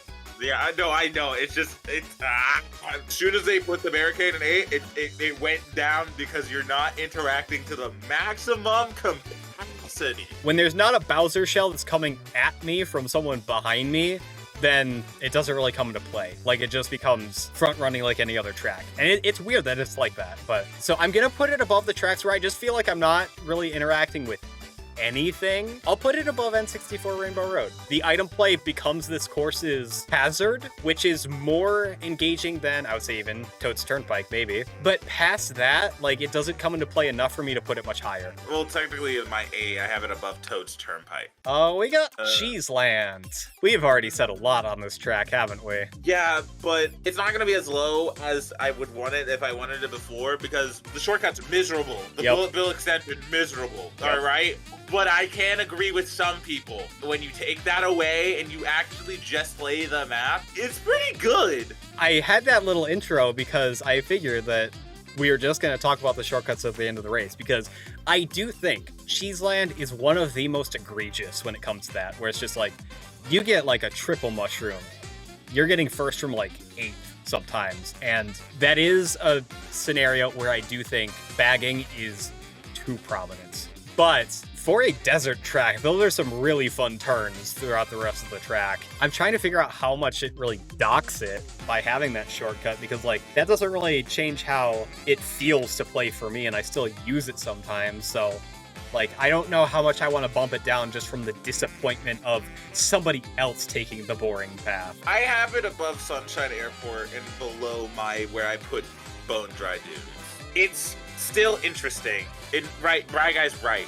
Frontlining on this map is so nice. It's just only ruined by that bit of the shortcut, and it upsets me because they had something going with this. Remove the mushroom sections at the end, and this is like easily super high for me. You know what? I'm gonna put it right next to the other desert track that I'm surprised is this high. I'm putting it right below Bone Dry Dunes. Wild Woods. This one's weird. Yeah, there's again an issue of a lot of relatively straight sections in this, because the beginning, kind of long straight section before you turn, then the faster paddling is to the right, which is, you know, also kind of straight. The turn after that is pretty shallow. Gliding section. The water rapid is pretty cool, but then after that, you have dash panels that are straight that you do have to kind of line up for because they move, which is kind of cool, but then other than that, you either have the turn or the mushroom cut at the end of the race and the straightaway. The composite of all of that doesn't really look too good for this one. It's aesthetically beautiful, but the track is, like you said, it's pretty straight away. I think I put it above Sunshine Airport, though. Yeah, it's definitely above Sunshine Airport. I think I'm putting it above the Mario Circuits, but below Royal Raceway. It's weird because there's so much that could go for this track, like maybe like a couple bit of more obstacles, an enemy here or there or something, but like nothing is really changing up a bit. Like my issue with some of the tracks is that they have an idea and it's pretty cool. It's just they decided they're like, all right, we're gonna play it safe and not add too much to it. This is one of the later tracks that you added, and it's like, have faith with the people. Like I think they could have dealt with dodging around more obstacles at this time. And like the turns that are here give me the impression that this track wants to be windier than it is, because like, oh, you're like going through like a really dense forest with a lot of trees or whatnot, but then you're like going up and down a tree, so it doesn't actually come into play. It's kind of mid for me. Let's do Animal Crossing next. This is also one where I kind of go back and forth on it. I think it's kind of high, but I like the section drifting through the trees that goes into the S-curve, but then there are still a lot of straightaways on this track, because you have the beginning, the glider section, which at least you're going for item boxes there. The beach is straight, and the ending is relatively straight. There are a couple of really cool turns in here. I will probably put it top half, but not like super high. I do think it's cool that the seasons changed, which changes a handful of things. I will say though, I think it's better than Royal Raceway. Yeah, I put it above Wario Stadium. Is it above Donut Plains though? I think the turns in Donut Plains are a bit more interesting than in Animal Crossing. Yeah. It's like it's in the top 2/3, which is all good. I feel like we're being negative on a lot of tracks that we like just because we have to split hairs on ranking them against other good tracks. Speaking of another good track. Ooh, speaking of another good track, you already know where this is going. Neo Bowser City, if you have watched any Mario Kart stream I have ever done, you know that this track is called Neo Nest City for a reason, and I'm gonna tell you all of those reasons. The turn at the beginning into basically the U-turn, going into the tunnel, phenomenal. I love how tight like the tunnel section is, where there's a tight turn and then you're in the sort of skywalk, and then it goes into probably one of my favorite like double S curves in the game. It just feels so good to do. I have a clip somewhere, I think I just saved it on my Switch, where I had to mushroom dodge a blue shell on the S curve, and that is like the peak of my Mario Kart experience. I need to find it. What I love about the glider section is there's the Koopa clown car with the air current on the side of the finish line, where you could just go around the finish line and land straight onto the next curve. This is just all of my favorite turns. Like, this is just peak in terms of just lines in this game. I love this track so much, and I'm glad I get to talk about why. After so many years, I'm very sad that this track specifically is not going back in World, at least for now. I really hope we can see it again. I'm gonna miss this track so much because I just love it. To top it all off, even though aesthetics do not play into it, I love the aesthetics too. It just looks super good. I have nothing else to say. I agree. Yeah. It's relatively high. I will say though, I think it's under Music Park for me because the ending cut is so nice in Music Park. Yeah, but for me, like I said, the Koopa Clown car is also there. These are two 3DS tracks that I'm splitting hairs over, but like Neo Bowser City just barely ekes it out over Music Park, I think. Anyway, that was fun. Let's go on to Ribbon Road. Turns on this track, really, really fun. I like the shroomless cuts that you can do by jumping on the blocks off of the ribbons towards the second half of the track. I think the mushroom cut at the end is a little bit egregious, but I like the other ones that are around there. I think this one is relatively high for me just because of all of the turns. I think it's high mid. I think it's above Tick-Tock Clock for me, but though as much as I like the turns and everything, I just don't think it's interesting. It's one of those maps again where like they gave me fun things. Is it fun to do? And it's not really for me. I think what I like about the turns on this track is so many of the interesting turns are like you're landing onto them and then you gotta drift right after landing from like a ramp. There's the skill expression of being able to take the blocks, like I said, shroomless, and take really tight corners that you can fall off of. I think really the only thing is the mushroom cut at the end that brings it down for me, but even then, I still have this in like my second row right now. I put it above Mute City. Ribbon Road is just, like, I'd like to do it. You said it, just like landing into, like, off a trick into a drift. It's nice, it's cool, but like, yeah. I actually moved it above Piranha Plant Slide for that, but I just really like it. Super Bell Subway. This is also a track that I think has gone up quite a bit for me, just because I do think that the presence of the subways does make the turns a lot more interesting than they would normally be. I feel like the subway is an obstacle that you have to respect a lot more than, like, say, the cars on Toad's Turnpike, because it takes up so much space. But then there's always that little bit of space where you get to cut in on the inside of the corner, and it makes it a little bit more challenging and engaging than it would be otherwise. I don't take these often, but I do think that the upper paths being like the safe paths and not being too much slower is actually like a relatively interesting decision to make.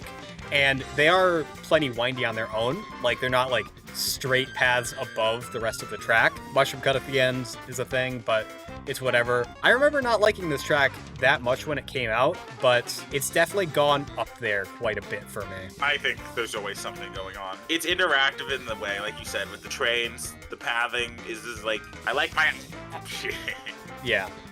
I will say I'd put it relatively high. I have it underneath where I have Yoshi Circuit. I have it between Shy Guy Falls and Tick-Tock Clock, which is higher for me. I think it's just fun. This is one of those tracks where when I'm front running, I know it's because I'm just in those fucking lines. Also, driving on top of the train sometimes is pretty interesting. Yeah, I don't often end up doing that because I'm either taking the top path and then jumping off, or on the bottom the whole time, but that is a cool thing that I forgot about. And rounding out pre-booster course paths, we got Big Blue, which is definitely somewhere in this top row for me. The turns are much more interesting than Mute Cities are. I really, really like the track jump that you can do right before the final section. I think the straightest part of this track is like on the conveyor belts, but you still have to like weave between the conveyor belts to find the boost panels as they come up, or go on the faster conveyor belt, but you have to cut past the slow ones in order to do it. I love the turns on both of the split paths at the end, the S-curve at the end. The final straightaway is maybe a teensy bit longer than I would like it to be, but other than that, this track is like a big highlight. I put it between Dragon Driftway and Rainbow Road. I have it at the top. I have it at the top, underneath Music Park and Neo Bowser City. Yeah. I think my difference here is Dragon Driftway. Drifts are more consistently fun throughout the entire thing, just slightly. It's above Rainbow Road because the track jump is more fun in Big Blues. it's so fun. The track jump. So good. We are going to get into the Booster Course Pass, and we are starting with Wave 1, which is going to be a fun one because we're starting with Paris Promenade. I will say out the gate, the city tracks are going to be a mixed bag for me. There are some that I think are actually really good. I'm not going to bemoan tour tracks for being tour tracks. I think there are some interesting ones in there. Paris Promenade is not one of them. There are too many super wide areas that are relatively straight. There's not that many interesting turns. There's one decision where you go under the Eiffel Tower or you don't, and there's a clear right answer there. Even with the extra sections, they don't do enough interesting with those extra sections to really make this all that interesting. So this is definitely going to be relatively low for me. Yeah, I said in the beginning, this is one of those tracks that it's fun in 200cc, and it's really held back. That is the only time where I'm like, yes, I really actively fully enjoy this map. And it's also like Wave 1. They were trying with it, and I don't think they did a really good job with bringing it from tour to here. I'm gonna put it relatively low, honestly. Like, it's just too straightforward for me. I put it above Cheep Cheep Beach because there's more interesting turns in there. I put it above Sweet Sweet Canyon, which even then I'm not sure about, but it's below N64 Rainbow Road. This is definitely a very bad example of a city track, and it's gonna be one of the lower ones, I can already tell you that. While we're down here, let's rank Toad Circuit. It's a map. Yep. It is a track, yeah. Why in the hell would you, for your opening for DLC for a game that is almost 10 years old, where we have so many other tracks in this game already, why would one of your openers be one of the worst opening tracks in Mario Kart history? I have 2 3DS tracks at the top, and a couple other ones really high up there.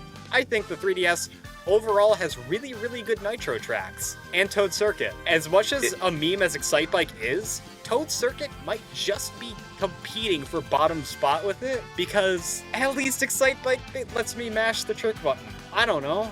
That genuinely hurts you. That I don't know. I felt that in my soul. It's genuinely between the worst oval in the game and the worst figure 8 in the game. Which is worse? I don't, yeah. Everything you said hit the point. Nothing is going for this map. Like, there's sections on it that I think could be cool if it was either A, smaller, or B, they added things to it. But even then, when I remember playing 7 on the 3DS, going through 50 to 100 to 150, this one was like one of those, right, necessary evil to get the 3 stars, and then you just kind of get over it. Even as, like, first track in the Mushroom Cup, it doesn't have to be this simple. When there's already a full game's worth of tracks in the game, and you want to start your DLC with this, there's nothing to justify it. I did save it from bottom spot, just barely, but like, it could go between it and Excitebike any day. At least Sherbet Land and Dry Dry Desert have variable turns, and Toad Circuit still has mushroom cuts at the end. Choco Mountain, let's see. I think this one also might go relatively low. Yeah, like, the opening turn is a strong start, but after that, there's really not much of anything. There's the turn with the boulders that you kind of have to time and see if you can go on the inside without getting hit by a boulder. But other than that, this is relatively basic. I would put it above Paris, I would say. Maybe not much more than that. Like, it's still below Rainbow Road, N64. Yeah, I mean, I put it relatively low. Like I said, for reference, I put it in C tier. It's high C. It's trying. It's given an attempt. There's just not anything else on the track that really makes it interesting, because the boulders just do not come into play all that much. Even just the chain chomps on N64 Rainbow Road and the dash panels that it has is probably just enough. There's still stuff that you can put on them to make them more interesting, and Choco Mountain doesn't have those things. Coconut Mall. I want to put it high because Coconut Mall, but I also don't think it deserves to be high because there are a handful of straightaways, a lot of straightaways. Granted, they have interesting things in the middle of them, like tricking off the fountain, going up the escalator, going through the gliding section, and doing like the little cut to go into the car section.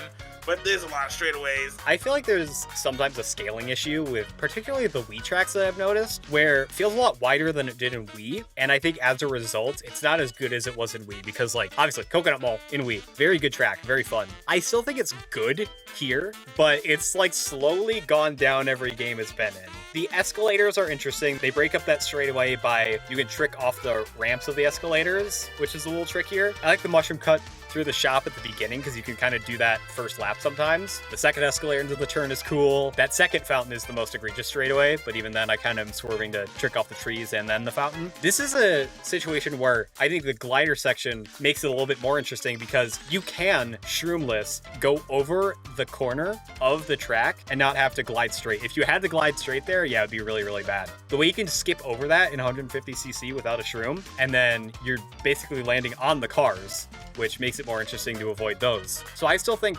Coconut Mall is going to be pretty far up there for me. I'm going to put it above Piranha Plant Slide, below Ribbon Road. I agree with, I wish we could drive through more stores. I feel like this map would have definitely been way better if they added more shortcuts. I like this track. It's worse than it was in Wii, but that doesn't affect where it is on this tier list. But other than that, like, the core of it is still intact enough for me to enjoy it. Tokyo Blur. Once again, not a strong opening for the tour tracks. This one is really boring. I think this one is even below Paris. The track is so wide. The turns aren't necessarily all that interesting. The only real turn that I enjoy in this one is like the U-turn at the very, very end right before the glider. Other than that, it's just so wide that there's not really like cool lines to take because I'm just kind of more so cutting across to get to the other side of the wide track. Yeah, I get it. It's a little rough. I'm gonna put it below Sweet Sweet Canyon. I think what's moderately saving it, and not by much, is having sections means there's more different turns than something like Twisted Mansion or Water Park or Cheep Cheep Beach, but they're not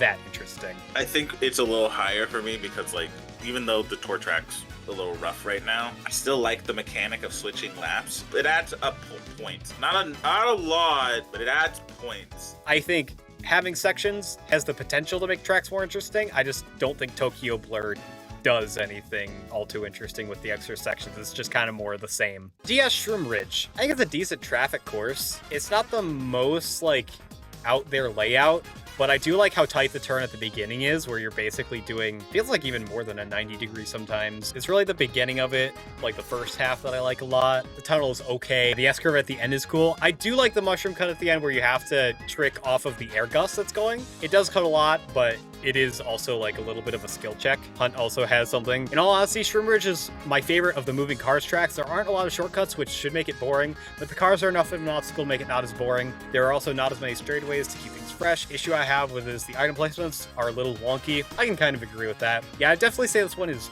good. I would put it above like a Donut Plains, maybe even a Cheese Land. I like car track. There's a specific map in this list that I will speak highly of. So, truth be told, I put it over Toad's Turnpike for me. Where Toad's Turnpike is in figure 8, and it's like, okay, I can see why you don't want to deal with it. Shroom Ridge, those turns are mean and very nice too. And also, some of them do, if timing permits it, have you swerving in between those cars to make that turn. It's kind of nice. It feels like those cars are actively an obstacle. They did add a handful of them.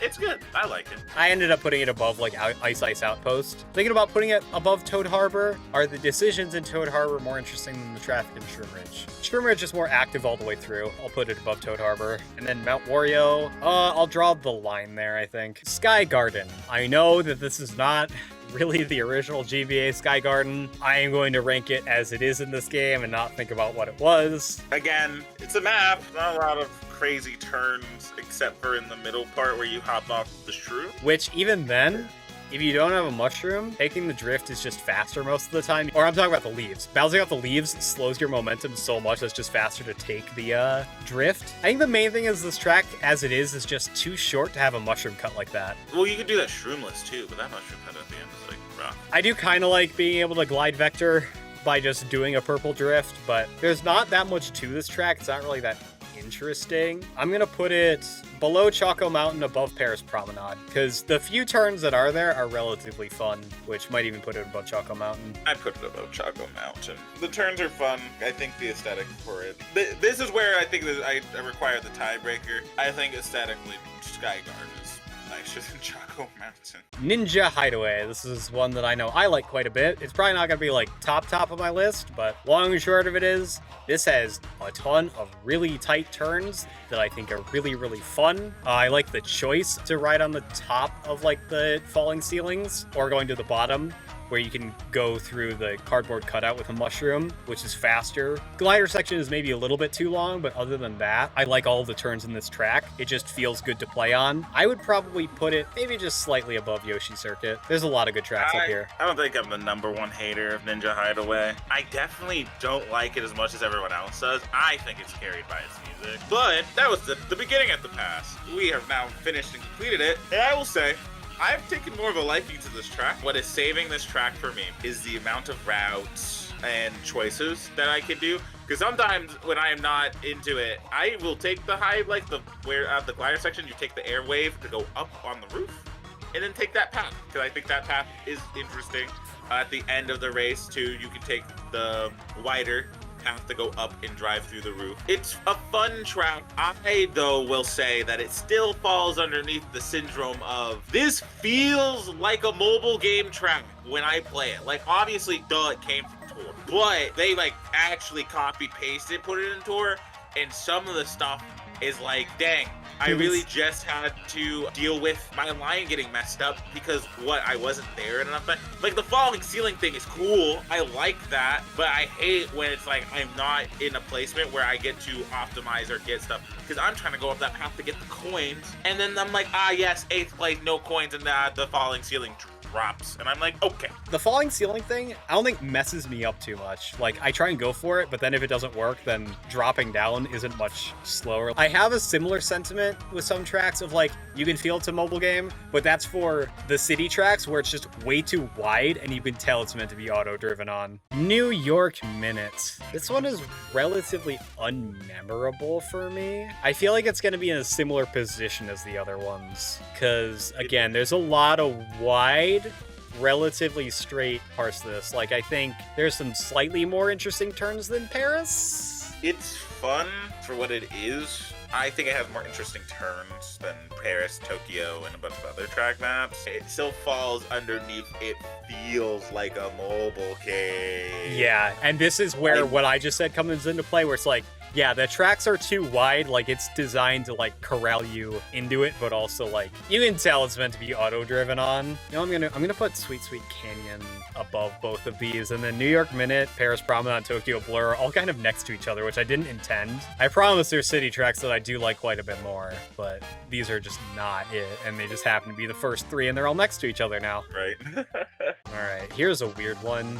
SNES Mario Circuit 3. It's a good line track. I like the lines on this one. They're really fun lines. I didn't dock as much as I thought I would on Cheese Land for bagging, so I don't really know if I can do it here. I still feel like you can get away with front-running this relatively, especially if you get coins. I said, I don't want to say it's mid, but like, it's a weird one, because like, right, I don't know, it's fun. I like the lines, I like the item play if you get the right item, and it can be cool. It's just a race. You just kind of go in, you kind of do it, and that's like it. I'm gonna put it probably mid somewhere, because I think the lines are more interesting than, say, like Royal Raceway, maybe a little bit more than Wario Stadium. I'm gonna put it right below Donut Plains, because I think that is just a slightly better take on an SNES course. I wish this track was slightly less wide at the end of the day. Calamari Desert.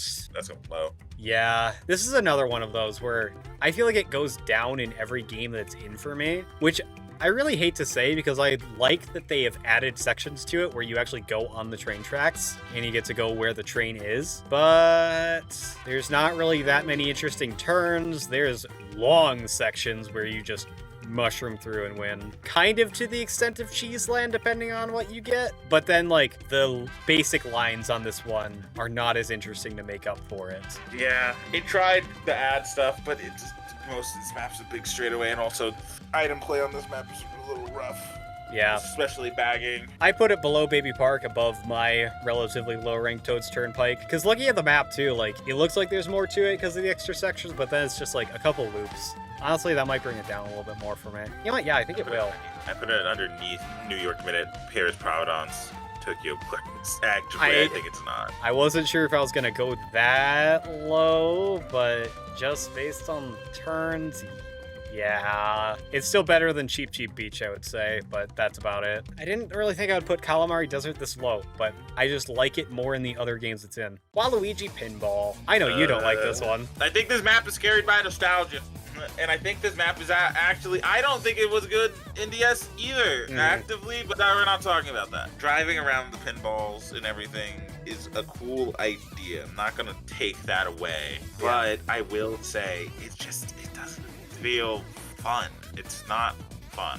Yeah. Like, you have turns that could be cool if the pinball wasn't there. They are, and it's like, God, ugh. And it upsets me. I will say, the part that I hear most people complain about this track is actually my favorite, but I do have the same general sentiment of the overall track. I like the winding turns on like the pinball track. I agree that that's probably too much of the actual track and there's not enough like pinball obstacles as there could be because they're all sectioned at the end. I like maneuvering around that pinball quite a bit because it's consistent, like you can do it, and like the best path is to go inside of it, so it's really fun to pull off for me. But outside of that, this track doesn't really have too much going for it because the section at the end that does have all the pinballs and the pinball-esque obstacles like the flippers and the bumpers and all that, I don't feel like I take as much of a variable path through those as I should. Like, I kind of just know the relatively straight path just blitz through it, and that's it. So while there's a section of this track that I do like more than most people do, it's still not gonna go super high for me. I am gonna put it above Mario Circuit 3, which is about the middle of my list. It's interesting as a map. It's just like the hazards and everything feels a little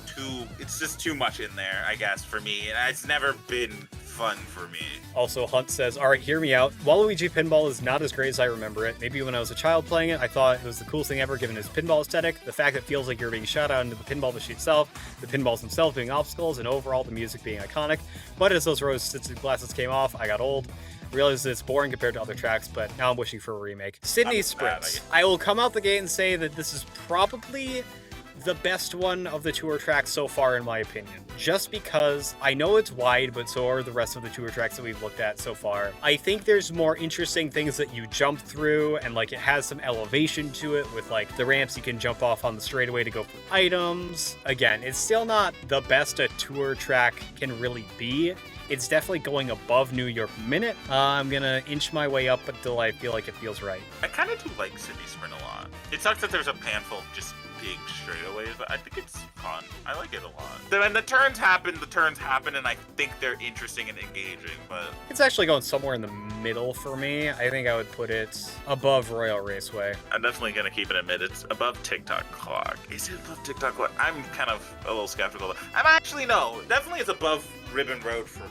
It's not for me, but just because the extra cuts on Ribbon Road are just way more interesting to me. Yeah, that's fair. Snowland. As much as I like this track, and I like doing the cut with the mushroom in the beginning, not a lot going on in this map. Yeah, there really isn't. It's kind of a bog standard ice track, which is to be expected considering it's from GBA, but like compared to everything else here, like the turns are more interesting than I would say in like Tokyo Blur and Paris Promenade. Maybe New York Minute is where I draw that line. Split up those tracks a little bit. Yeah, that feels right to me. It's pretty low. Dang. Issues. I don't know how low it's gonna be for me.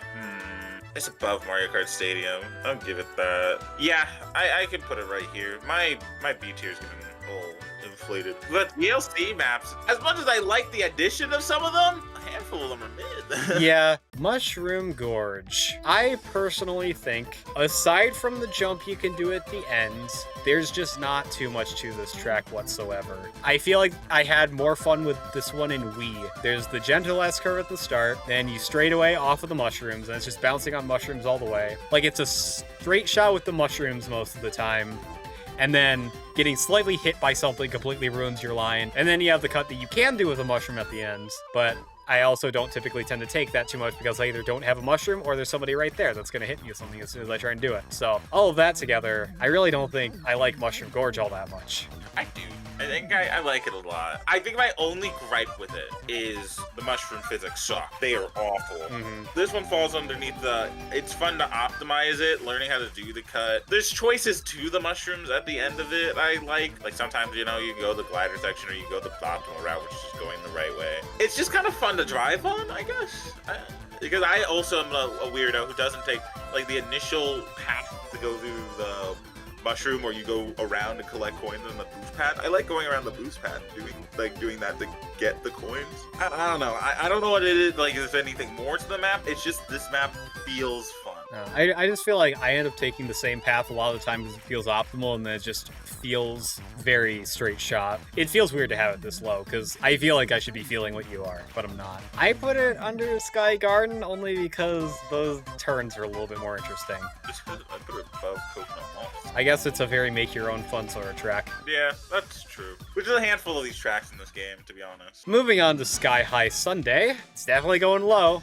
I'm really happy with the changes that I'm already seeing in World, but judging this one as it is right now, it has more things to do than Excitebike, so I can say that. But other than that, it is kind of a glorified oval. I'll put it above Toad Circuit for having some verticality and like some amount of steering you do on the jump pads in that section. But other than that, I don't know. I could see what they were going for with this map. To be honest, actually, I don't know if this will make sense, but it definitely feels like they had this idea for World, and they were like, all right. They were looking for maps, and they were making World, and this was there, and they were like, okay, but how do we put it in? Yeah, no, looking at how it looks in World right now, from like a track variety standpoint, like the obstacles that are on the track and the things you can do, and aesthetics too, even though that's not factoring into this ranking, looking at 8 Deluxe's Sky High Sundae with World's Sky High Sundae, this looks like they had the beta concept for Sky High Sundae for Mario Kart World and just put it in the booster course pass. Yeah. Like, this is the idea of the track, but then they didn't really add too much to it. The World one already looks way better. I hope it is, but I think a lot of that is with the mechanics, because this track, with the rail grinding and the wall riding, I think already automatically does a lot for it. Which makes it even weirder to go back and look at this one, because then you see like the weird anti-gravity railing that you just kind of phase through at the beginning on this one. It makes a lot more sense when you can grind on that rail. Yeah, I didn't even think about that. Yeah, it definitely didn't go down because of the comparison to World, because it was already going to go down here anyway, but it's just weirder the more you think about it. London Loop, still not one of the better city ones. I think it's better than the city ones. It's not that high. I think there's still a lot going on for it. There's a lot more interesting things, but having change ups as hazards a thing. There's a few tighter turns than you'd see in like a New York Minute, so I'd probably make it my second highest city track so far. I don't know. The other thing with this one is it just feels like it goes on forever. It does have some like change hops and whatever, but like they're very sparse and far between. I might not even put this above New York Minute because those are just not really all that impactful. It just feels so long in a bad way. Yeah, I agree with it. It's under New York Minute. I still think it's better than Paris and Tokyo, but like it's... I'm putting it above Paris, under Snowland, which is splitting up that New York Minute. I like how I said I wasn't necessarily going to rank these low, but 4 of them are practically right next to each other near the bottom. They keep messing up these maps. I promise there are a couple that I think I like. Boo Lake! I have always said this one has really, really fun turns. It's just a little too short. So it's probably going to go somewhere upper mid, I think. We'll put it above Tick-Tock Clock. No, I think it's actually fun. I think it's perfect. Not perfect in the sense of like, I've never had the issue of it being too short. I do think item placement would be, more items would be a little bit nicer, but it's fun. I think it's better than Royal Raceway, to be honest. Yeah, mine's lower, but I still have it above that. I have it like above Tick-Tock Clock, Thwomp Ruins. I'm gonna reorder these a little bit. There we go. If there was just like more to this track in terms of just length, this is a little bit on the shorter end for me. What is here is really, really good. Rock Mountain. Already, again, didn't really like it in 3DS. This is another exception to the good nitros, but this is mostly a glorified oval. With a super invasive item game plan of just cutting through the whole wildlands and yeah, it just feels like they forgot that part was there. Here's the thing though, is like, I have to determine between like Excitebike, Toad Circuit, Sky High Sundae, all those. There's at least some turns at the beginning that I think put it above Excitebike. Having hazards, I think puts it above Toad Circuit. So much of this being a glider section though, probably puts it below Sky High Sundae. This is definitely one that was neutered by the Mario Kart 8 Deluxe glider physics, because this one was made for the focus of the track to be, hey, check out what you can do with the glider, and now you can. Going up the mountain with the falling rocks, you pick which side does not currently have falling rocks on, then you do it, it's fine. I think it's a little better than Sky High Sundae. Just because, like, I'm interacting with the end part more. In the beginning is interesting. This is that glider section's a little rough. Yeah, the glorified ovals are still going below, like, Dry Dry Desert, Sherbet Land. Baby Park is somehow escaping that based on what we already talked about it, but Excitebike, Sky High Sundae, Rock Mountain, all variations of a very boring track layout. Yeah. Maple Tree Way. I like the beginning S-curve. I like the kind of S-curve that you get through the tree. I don't like how long the section going through the Wigglers is with how non-invasive the Wigglers are, but that's one thing. I think the ending is a little bit too much of a straightaway. There's good parts of it. It's not going to go super high, but it's going to be upper mid probably. Maybelline, I agree with you. Maple Treeway is an SS map in Wii. Yeah. 8 kind of messes with it. Again, I think there's like some scaling issue translating Mario Kart Wii tracks first to Tour and then to 8 Deluxe. Like, I wonder if this would be an issue that I would have if they completely made these from the ground up for 8 Deluxe, but there's just a lot of very straight open sections that, again, didn't feel as egregious in Wii. I still think it's gonna be high, though. I'll put it in high A to me, because I still think it's fun. I still like it. It has cool turns, it has a cool aesthetic, it has a nice style. If it just wasn't so big, it would be perfect. People are saying that the track shrank between Wii and this one. I feel like there's something else at play that makes that not feel that way to me.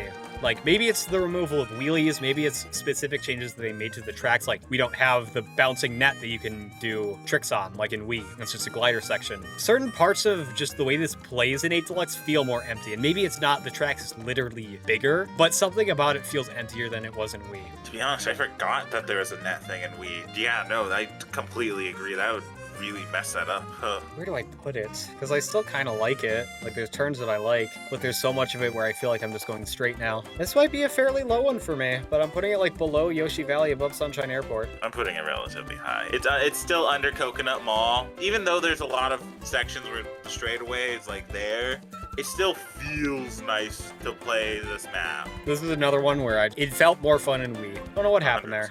Berlin Byways. I think this is going to be a higher up one because of the traffic. This is something that I know doesn't make sense for every city track because not all of them that's like a defining feature, but like I definitely think it does a lot for the layout of this track. There are some pretty nice turns where you have to actually deal with the cars in the middle of that. I like having the womps there as optional like jump panels. Yeah, the turns are overall more interesting than the other city tracks. This might go somewhere around where I have Sydney up here in like the middle area. I hold this track a little higher actively. I'm putting this in the same thing I put like Yoshi Circuit in, not as high but in the same tier, just because like the turns are fun. Traffic, I'm showing my true colors. I really like traffic, man. The turns are fun, even though there's a handful of straightaways. You have the cars that are there in the way just to kind of make you have to do something within the straightaways, and even then like the womps falling over and becoming ramps are fun. That little tunnel where you can choose between going into the boost pad to get like I think coins, or just going straight. The end part where you get to choose between which like curve you do, where there's obviously a right one, but like it's still nice to do. It's interactive. It's a very interactive tour map. Yeah. And I don't think it should be as low. I actually moved it up to under Shroom Ridge, which is like the 3rd row for me, approximately. Shroom Ridge, I like the turns a little bit more. Everything else has like interesting stuff on top of it that I like. It's definitely one of the better ones that I promised we would get to. Peach Gardens. I want to put it in mid. But I feel like it doesn't deserve it. It's a lot of straightaways, but like, nah, the change home really doesn't actively really add anything. It doesn't. And the Piranha plane doesn't add anything to it when you have to go around. It's not perfectly like this, but it feels very square. There's a lot of very long straightaways that you're doing. When you're going through the gardens at the beginning, it's just faster to go mostly through the middle of that. The change downs aren't really in the way, neither are the decorations. The Piranha plant, you kind of go around, but that's not too much. That S-curve isn't super long. Then you have the straightaway through like that terrace area, which is long. And then even with the reverse track, it's just kind of more of the same of that. I would say I actually don't really like this one that much. I would probably even put it below like the lower tour maps, just because those ones, at least there's more variety, I feel like, in where I'm going. Yeah, I put it under N64 Rainbow Road, actually. I did too, but it was already going to be below that if it's going below the tour tracks. Merry Mountain. Welcome to another oval in disguise, and a thinly veiled one at that. It's only carried by the joke of it being the Kingdom Hearts map, which I completely forgot which one it was. Nightmare Before Christmas. It's trying something. It's cool. I like the beginning turn where you get to choose between going up and or just going around. But then that's just like a big straightaway that leads into like the one U-turn, and then you do the ramp, which leads into a cool cut with a mushroom, but like even then that's just relatively simple, into another long straightaway, into a gliding section, which is another long, actually this might be miserable. So I might blow the minds of people that have heard me complain about specific tracks more than others, but I think I'm gonna say it. Congratulations, Excitebike. You're only the 2nd worst track in the game. With the path at the beginning where you get to choose between going above or not, that's just a higher or lower path of just doing the U-turn at the beginning of the oval. It doesn't really change like the direction you're going all that much. Then there's like the slight S-curve, but it's not really all that much.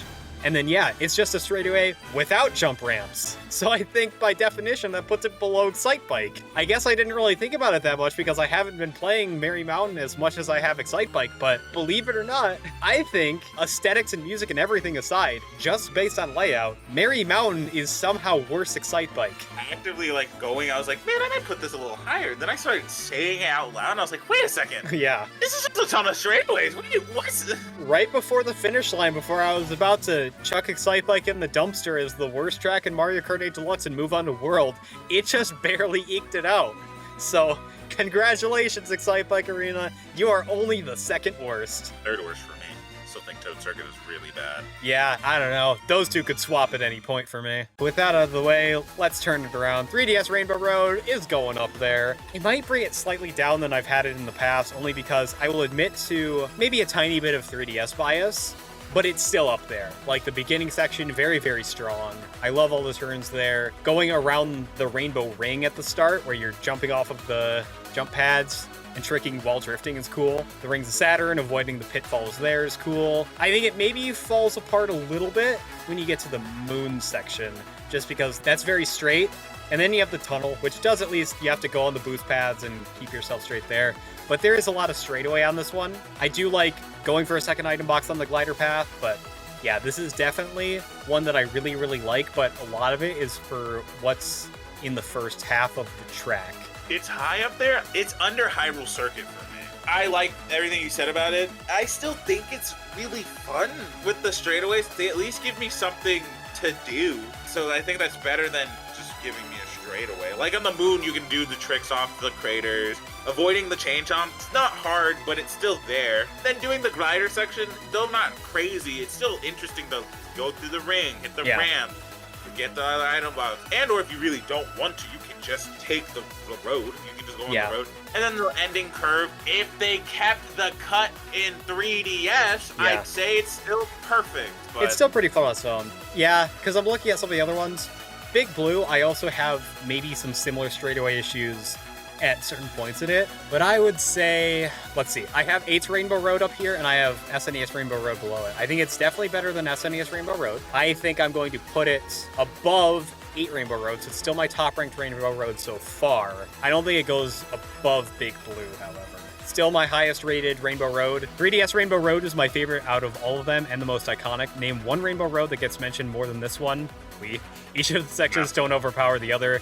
The actual road design is my favorite, and there's not a lot of dead space compared to other Rainbow Roads. Plus, I love the iteration Smash. Side tangent, I miss the 3DS Rainbow Road stage in Smash, and I know they only put it in 3DS Smash because they could just port the model of the track from Mario Kart 7, but if Smash Ultimate had come out after the Booster Course Pass, they could have done the same thing with this version of the track. Amsterdam Drift is one of the stronger tour maps. I would say so. There are parts of it that are straight, but they still have like the trams and water currents that push you around. Yeah, there are some really neat S-curves in here. Let's see. I have Berlin Byways and Sydney Sprint like 2 rows apart from each other. I feel like it's probably in between those two. It might be in between Shroom Ridge and Toad's Turnpike for me. Actually, I think it might go underneath Ninja Hideaway. I think I'm going to put it below Donut Plains 3, above Waluigi Pinball. Just because I think there's more interesting turns on all the tracks above it, but there's more like stuff to avoid than some of the tracks below it. I think that's fair. They exist. High tour tracks. Riverside Park. This is a nice lines map, I think. All of the turns are relatively interesting. It's just pretty good all around. Very comparable. Boo Lake. I would put it below Boo Lake. No, actually, I think I would put it right above Boo Lake. This one might be the rare one where like they're both next to each other, but these two are definitely interchangeable because I like both of them. They have very similar things to where they're just fun to drift through all the way around, but they're just a little basic and a little short. But still very, very solid. DK Summit. I love this track. I'm going to put this relatively high. I think it's interesting. There's not a lot of nothing happening. Plus with like the first turn being like right there, that goes into cannon, which goes into that one turn, which you can do a trick off the half pipe there, which is still very interesting, which kind of cuts a bunch of that off. That leads into like the one with the little rock, with the little bumps there, and then that leads into the cut, which I don't know about you. I go for that cut all the time because that cut is sick. Then which leads into like the straightaway, but the straightaway still has half pipes and stuff to do, so you're not really even not doing anything on that because you're not even going straight away on that because there's the snow, so you have to weave in between that. But like saying, most people go on the half pipe, which then leads into the turn, which then you then rinse and repeat. This is a relatively good one. Yeah, I like this track a lot. I'll put this up in SS. I don't find myself taking the cut too much online, only because like I hate the feeling of trying to do a cut like that and somebody's just in the way. I have that happen sometimes, but yeah, the final turn on the half pipe is cool. I definitely also like this one. It's probably not like as high for me as some other people, just because like the glider cannon lasts a really long time. The bumps are cool, still relatively straight. S-curve with the cut, definitely the main set piece of the thing. The half-pipe section at the end is kind of hit or miss for me, depending on like the positioning of the Shy Guys and where people are at, that sort of thing. Sometimes it does feel kind of like a straightaway, but even then I'm still drifting around the snowbank, so it's not like the most egregious thing. I'm gonna put it relatively high. I think I'm gonna put it right below Mount Wario. Put two very similar tracks together again. My top three right now is Music Park, Neil Bowser City, and DK Summit. Actively, I think it's better than Big Blue. The things that I like about Big Blue, I like more than the things I like in DK Summit. I'll say that. He's spinning right now. Crazy. I do that. Yoshi's Island. I think the turns on this one are also really good. I like right out the gate, there's like kind of the S-curve where you have to avoid the stilt guy and the other Yoshi enemies. The water section isn't very long, it goes straight into a turn. Then you got that really fun like turn all the way up the mountain that you can then do like the drift glide off of, and then cloud section also is a good turn. The shortcut is really, really sick. I love the idea of hitting the cloud and like being able to skip over it with that. So this is also one that I think I'm gonna enjoy a lot. Yeah, no, that's gonna go up there. I'm struggling just because there's a lot of good ones up here, but I'm gonna put it between DK Jungle and SNES Rainbow Road. Also, again, not having anything to do with the actual ranking, but I always kind of wish that they put more like existing Mario locations in as tracks. Like, I like that the majority of them are original ones. I think it's just really cool to adapt something that already exists into a track like this, and I like that it's centered around the mountain that's like the prominent thing that you see on Yoshi's Island. It just does something that I wish they did slightly more often, but not too often. Yeah, for sure. Bangkok Rush. I think I'm going to do the same sort of thing where I'm going to look at the tour tracks that I've already ranked. Maybe not as good as Berlin, but better than Amsterdam. I like how tight some of the turns in this one are. There are some that are kind of shallow. I feel like there's always something coming up with the turns in here. I think the traffic does more for Berlin here. I'm going to put it above Amsterdam Drift, but maybe only by like one spot. They feel very similar to me. Yeah, it's nothing crazy for this one. It's just kind of pretty good. DS Mario Circuits. Again, I'll start by comparing this to the other Mario Circuits just to have a frame of reference. I think this one is higher than them. Higher than Wild Woods. I think this one has some really tight turns that I'm a big fan of as well. Yeah, it's going up there. Yeah, I'm kind of moving it up above like Bone Dry, which I already had pretty high, Thwomp Ruins, Tick-Tock Clock, Shy Guy Falls. So it's going to be up there. I don't think it's better than Donut Plains. I have it above Donut Plains. The track's good, and then the hairpins at the end, I think. Yeah, DS Mario Circuit's up there. GameCube Waluigi Stadium. I'm gonna also look at the other GameCube ones just for comparison. It's kind of a letdown. I do think the beginning turns are cool. I think it's cool that you can go on the inside of the off-road section right after that one ramp. But then there's a really big straightaway section where, yeah, you do a half pipe to get an item, but then even that's not too much of a thing. The obstacles aren't that hard to avoid. I like going up onto the top path at the very, very end. That's a cool addition. Again, this one just feels a little bit too open for me, for a lot of it. Not for like the whole thing though. So it's probably gonna be middle somewhere. It's just not crazy. So I guess, yeah, we'll add it to the middle of the list again. I'm gonna put it below my Maple Treeway. Singapore Speedway. I think the first lap on this one is slightly weak. But other than that, I think this is overall a stronger tour track. I'm not gonna lie to you. I'm not a big fan of this map. Yeah, I say stronger, but that's keeping in mind the bottom of the barrel. It's higher than definitely New York, London, Paris, and Tokyo. Mm-hmm. But I don't think it's leaving the tier of it. It's cool. I like it. A lot of interesting things happen. It's just, it's long and not a lot of interesting, super crazy turns. Yeah, there are actually more straightaways now that I think about it, because like right after the conveyor belts, which aren't that like crazy on their own, there's a glider section right before that. And then after there's the tunnel that's kind of straight. Then there's another glider section right after. There's a lot of glider sections on this one, which I guess is cool for verticality, but it's not really verticality that you interact with too much. Aesthetically, really love it, but also this is one that I expected to be kind of higher. Man, I don't really know where I want to put this one actually now. Like, I'm trying my hardest not to make the middle of the list really big, but like there's so many of these maps where I'm like, yeah, it's cool, but there's cooler tracks. I'll put it above New York Minute and see how far I want to put it up. I'm going to put it above Dolphin Shoals. There's more stuff to do in the track than in Dolphin Shoals, I would say. Actually, I would move it above Waluigi Stadium even. If I had to choose a tour map, Singapore is the one I'd go for. Out of all the tour maps, this one doesn't confuse me at all. The layout isn't boring. The glider section is probably my favorite in the entire game. Overall, so beautiful. Only issue is I cannot remember the music for it, nor have I played as much, but I do remember every time I play it, I enjoyed it. Athens Dash. This is one that I think is actually one of my favorite tour tracks in the game, surprisingly enough. I think it's got a lot of really fun turns all throughout. I like the mountain section. There's quite a few hairpins, especially like going uphill as well. Like this is a lot more dynamic for being a city track that doesn't have traffic. This is going up there for me. I'm gonna compare it to Berlin. I think it's higher than Berlin for me. Yeah, I was thinking that too. Yeah, I'm gonna put it above Mount Wario. I have it in between my Piranha Plant and Mute City. Just because it is a fun one. Because you go off the track, then you do the turn, you go down, then you have that weird turn in the bleachers, which then leads into a nice little view. It's interesting. It's a good map layout, to be honest. Not being like more of a modern metropolitan city does a lot to make it stand out from the other ones, because there's a lot more natural verticality to it that you actually get to interact with. Daisy Cruiser. This doesn't quite go to glorified oval tier for me, but as I think about it, especially with the change they made to the pool, you can go in it now. There's a lot of straightaways on this one too. It's a little rough. Another GameCube ruined. It's probably gonna go at the bottom if I'm being honest. Not No, like bottom, but It's better than Sky Garden to me. It's high C for me. The worst thing, because in GameCube, I mean, it's so interesting, a lot happens, but here it's just, man, you're right, not being able to drive through the water completely cuts out, like, driving around it, which makes a really good S-turn, by the way, in Double Dash. Going through the dining area feels a little just easier. I put it above the trio of my lowest tour tracks, but not much more than that. Maybe, yeah, it's definitely higher than the shorter. Not much higher. New York Mid is the first one that's higher than it, just because like there's more turns to it at the end of the day. Yeah, that's fair. Moonview Highway. We're going to that one up to the tippy top. Let me tell you about Moonview Highway. I love this track. This is the track from the beginning that I was asking for.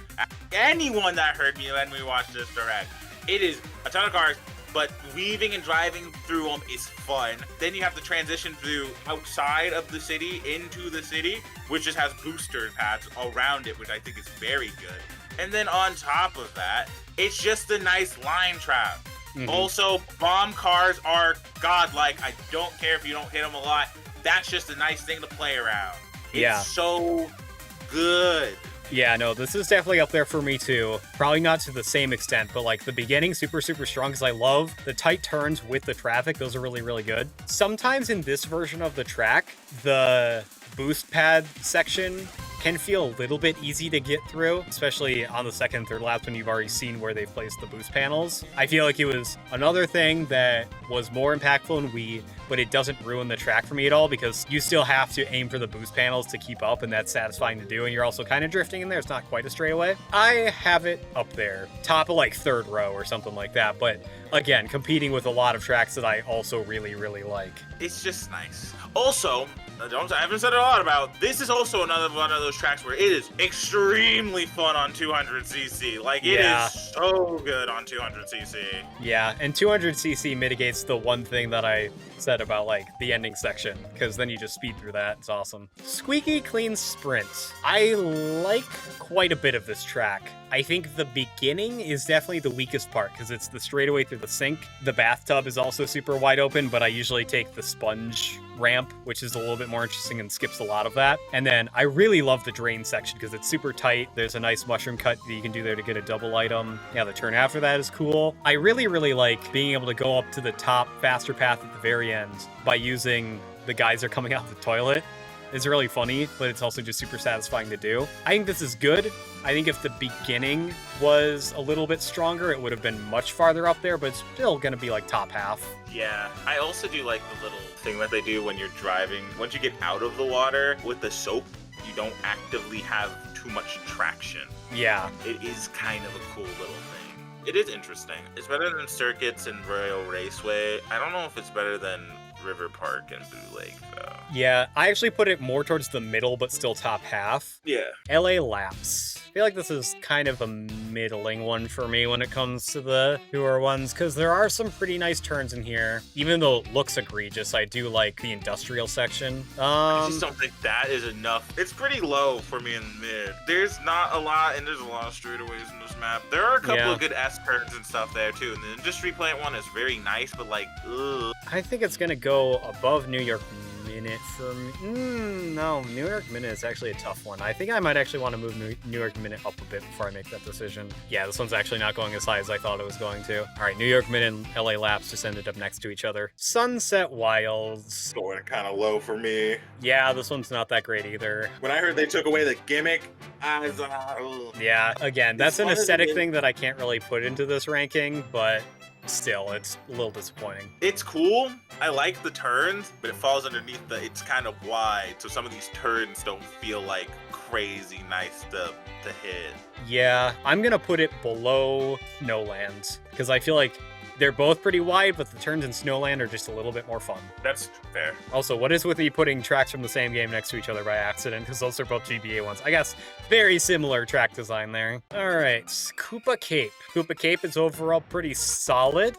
Again, there's stuff from Wii that I don't know why they removed, like the spinning electrical shells that shrink you. Though that section in the tube is still fun just based on like the turns themselves. I like the rapids because there's dynamic drifts there, and you also have the decision making of where you grab item boxes, because you can go off to the side for the double, or you have to go on either side of the rock based on where the item boxes are. This is overall still a pretty solid one, despite not being as good as it was in Wii. No, put it below Berlin Byways, because it is still fun. I have it, I want to say above Mount Wario, below Athens Dash. I like it quite a bit. Vancouver. I think this track is relatively...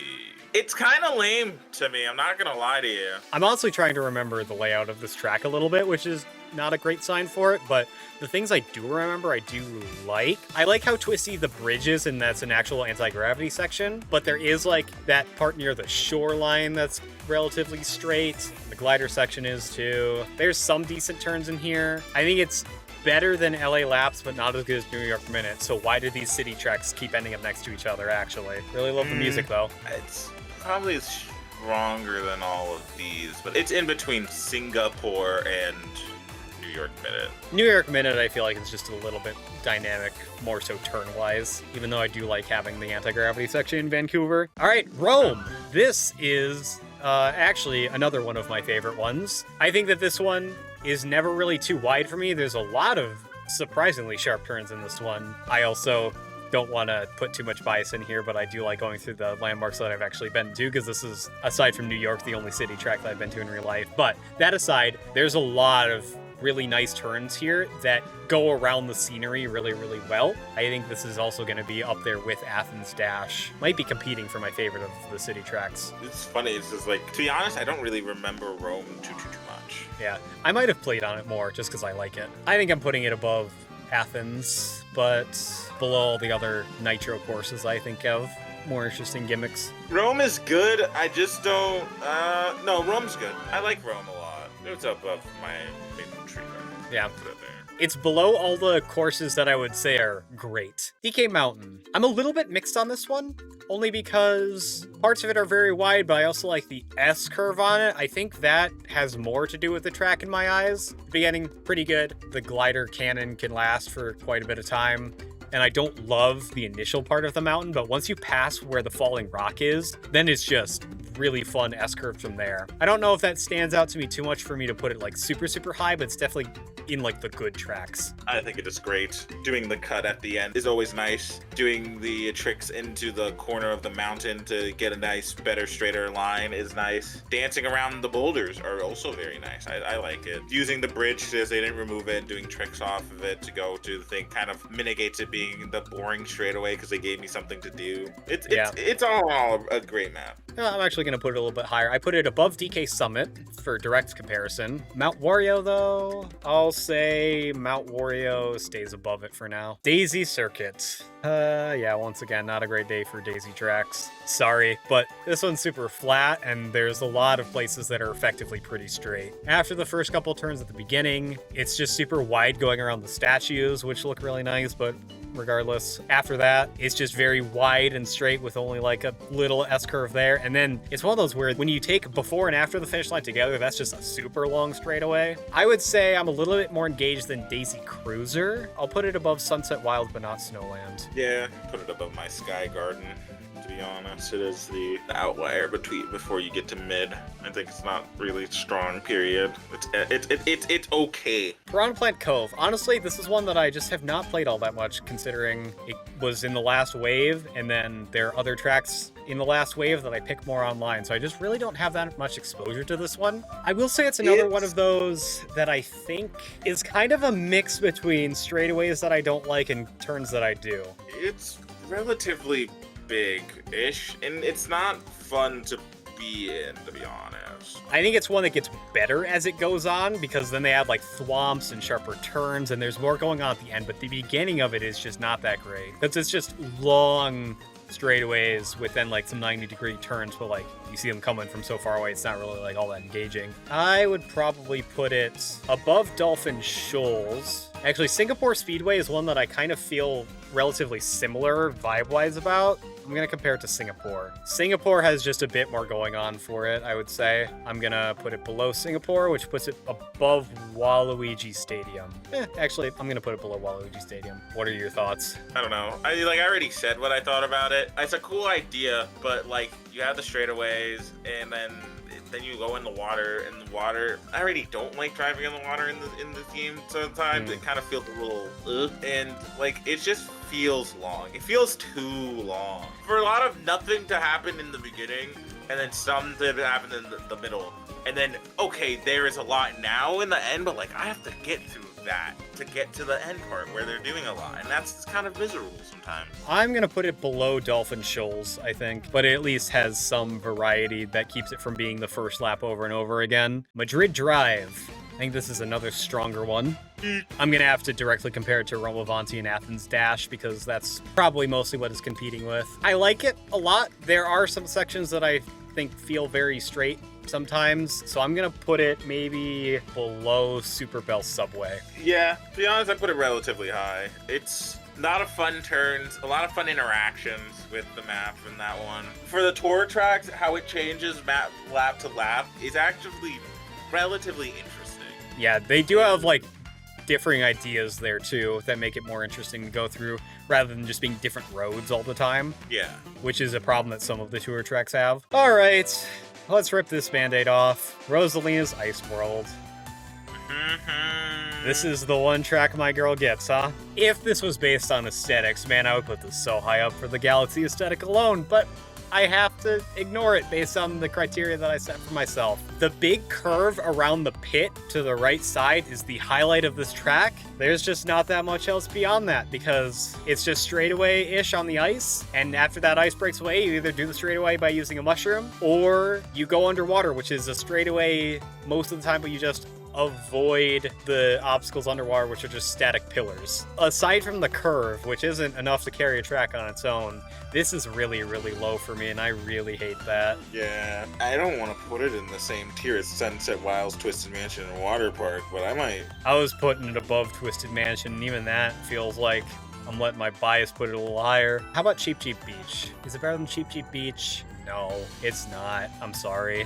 It's the line that would break D tier to B, C. I'm very, very sad that I don't like the track. I wish that they gave Rosalina a better track. I'm hoping that Starview Peak in Mario Kart World is a lot better. Let's hope. Bowser Castle 3, I'm gonna look at the other SNES tracks directly because I think it's one of the best adaptations. No, actually no, it's a sick map. I like this map a lot. Yeah, because it kind of has the reverse of some of the other ones where it's like, it looks pretty straight on the map, but that beginning section is like, there's obstacles in the way that you have to choose what ramps you're weaving between. You get to choose if you get an item box that could just have a geyser pop up on it without warning, which also makes that turn tighter. And then outside of that, like, there's not really too many straightaways. Like, you're basically, like, corner turning a lot for the rest of that. The ending section might be a little bit long, like, after you get past, like, the 2 super high walls that you can get onto. But other than that, I think it's better than every SNES track except maybe Rainbow Road, just from a fun factor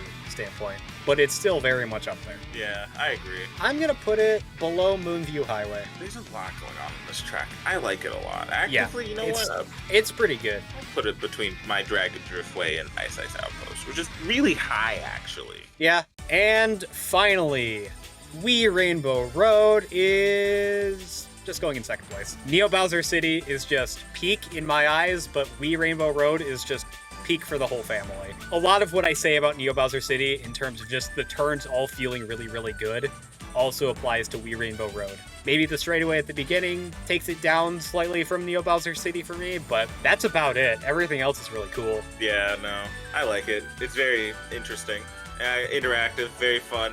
You do the dip, you do the trick, you do the turn, which leads into another turn, which leads into the waving road, which leads into, like, the half pipe hole in the circle, which if you have a mushroom, you have to cut through both of those, which then leads to either you take that turn normally or you do the cut, which is cool and it's right, which leads into the cannon section, which isn't, it's there. So then it leads into the half pipe section, which you can choose to do the correct way. Or you could do it and cut through that and completely skip the whole, like, sequence of you doing a trick, which I think is still pretty cool. Then you have the choice, which leads into the hard drift into the end, which then lets you do it again, which it's still really good. I like it, because Double Dash Rainbow Road isn't in there. This is definitely my favorite Rainbow Road in 8. Definitely. I have a lot of nostalgia for 3DS Rainbow Road, but Wii's is just like Neo Bowser City tier of just, these are fun lines, and that's all I have to say about it. I think it was probably the best track that they could have picked to end the Booster Course Pass. For sure, for sure. All right, I think I'm pretty happy with this being my final list. That was fun.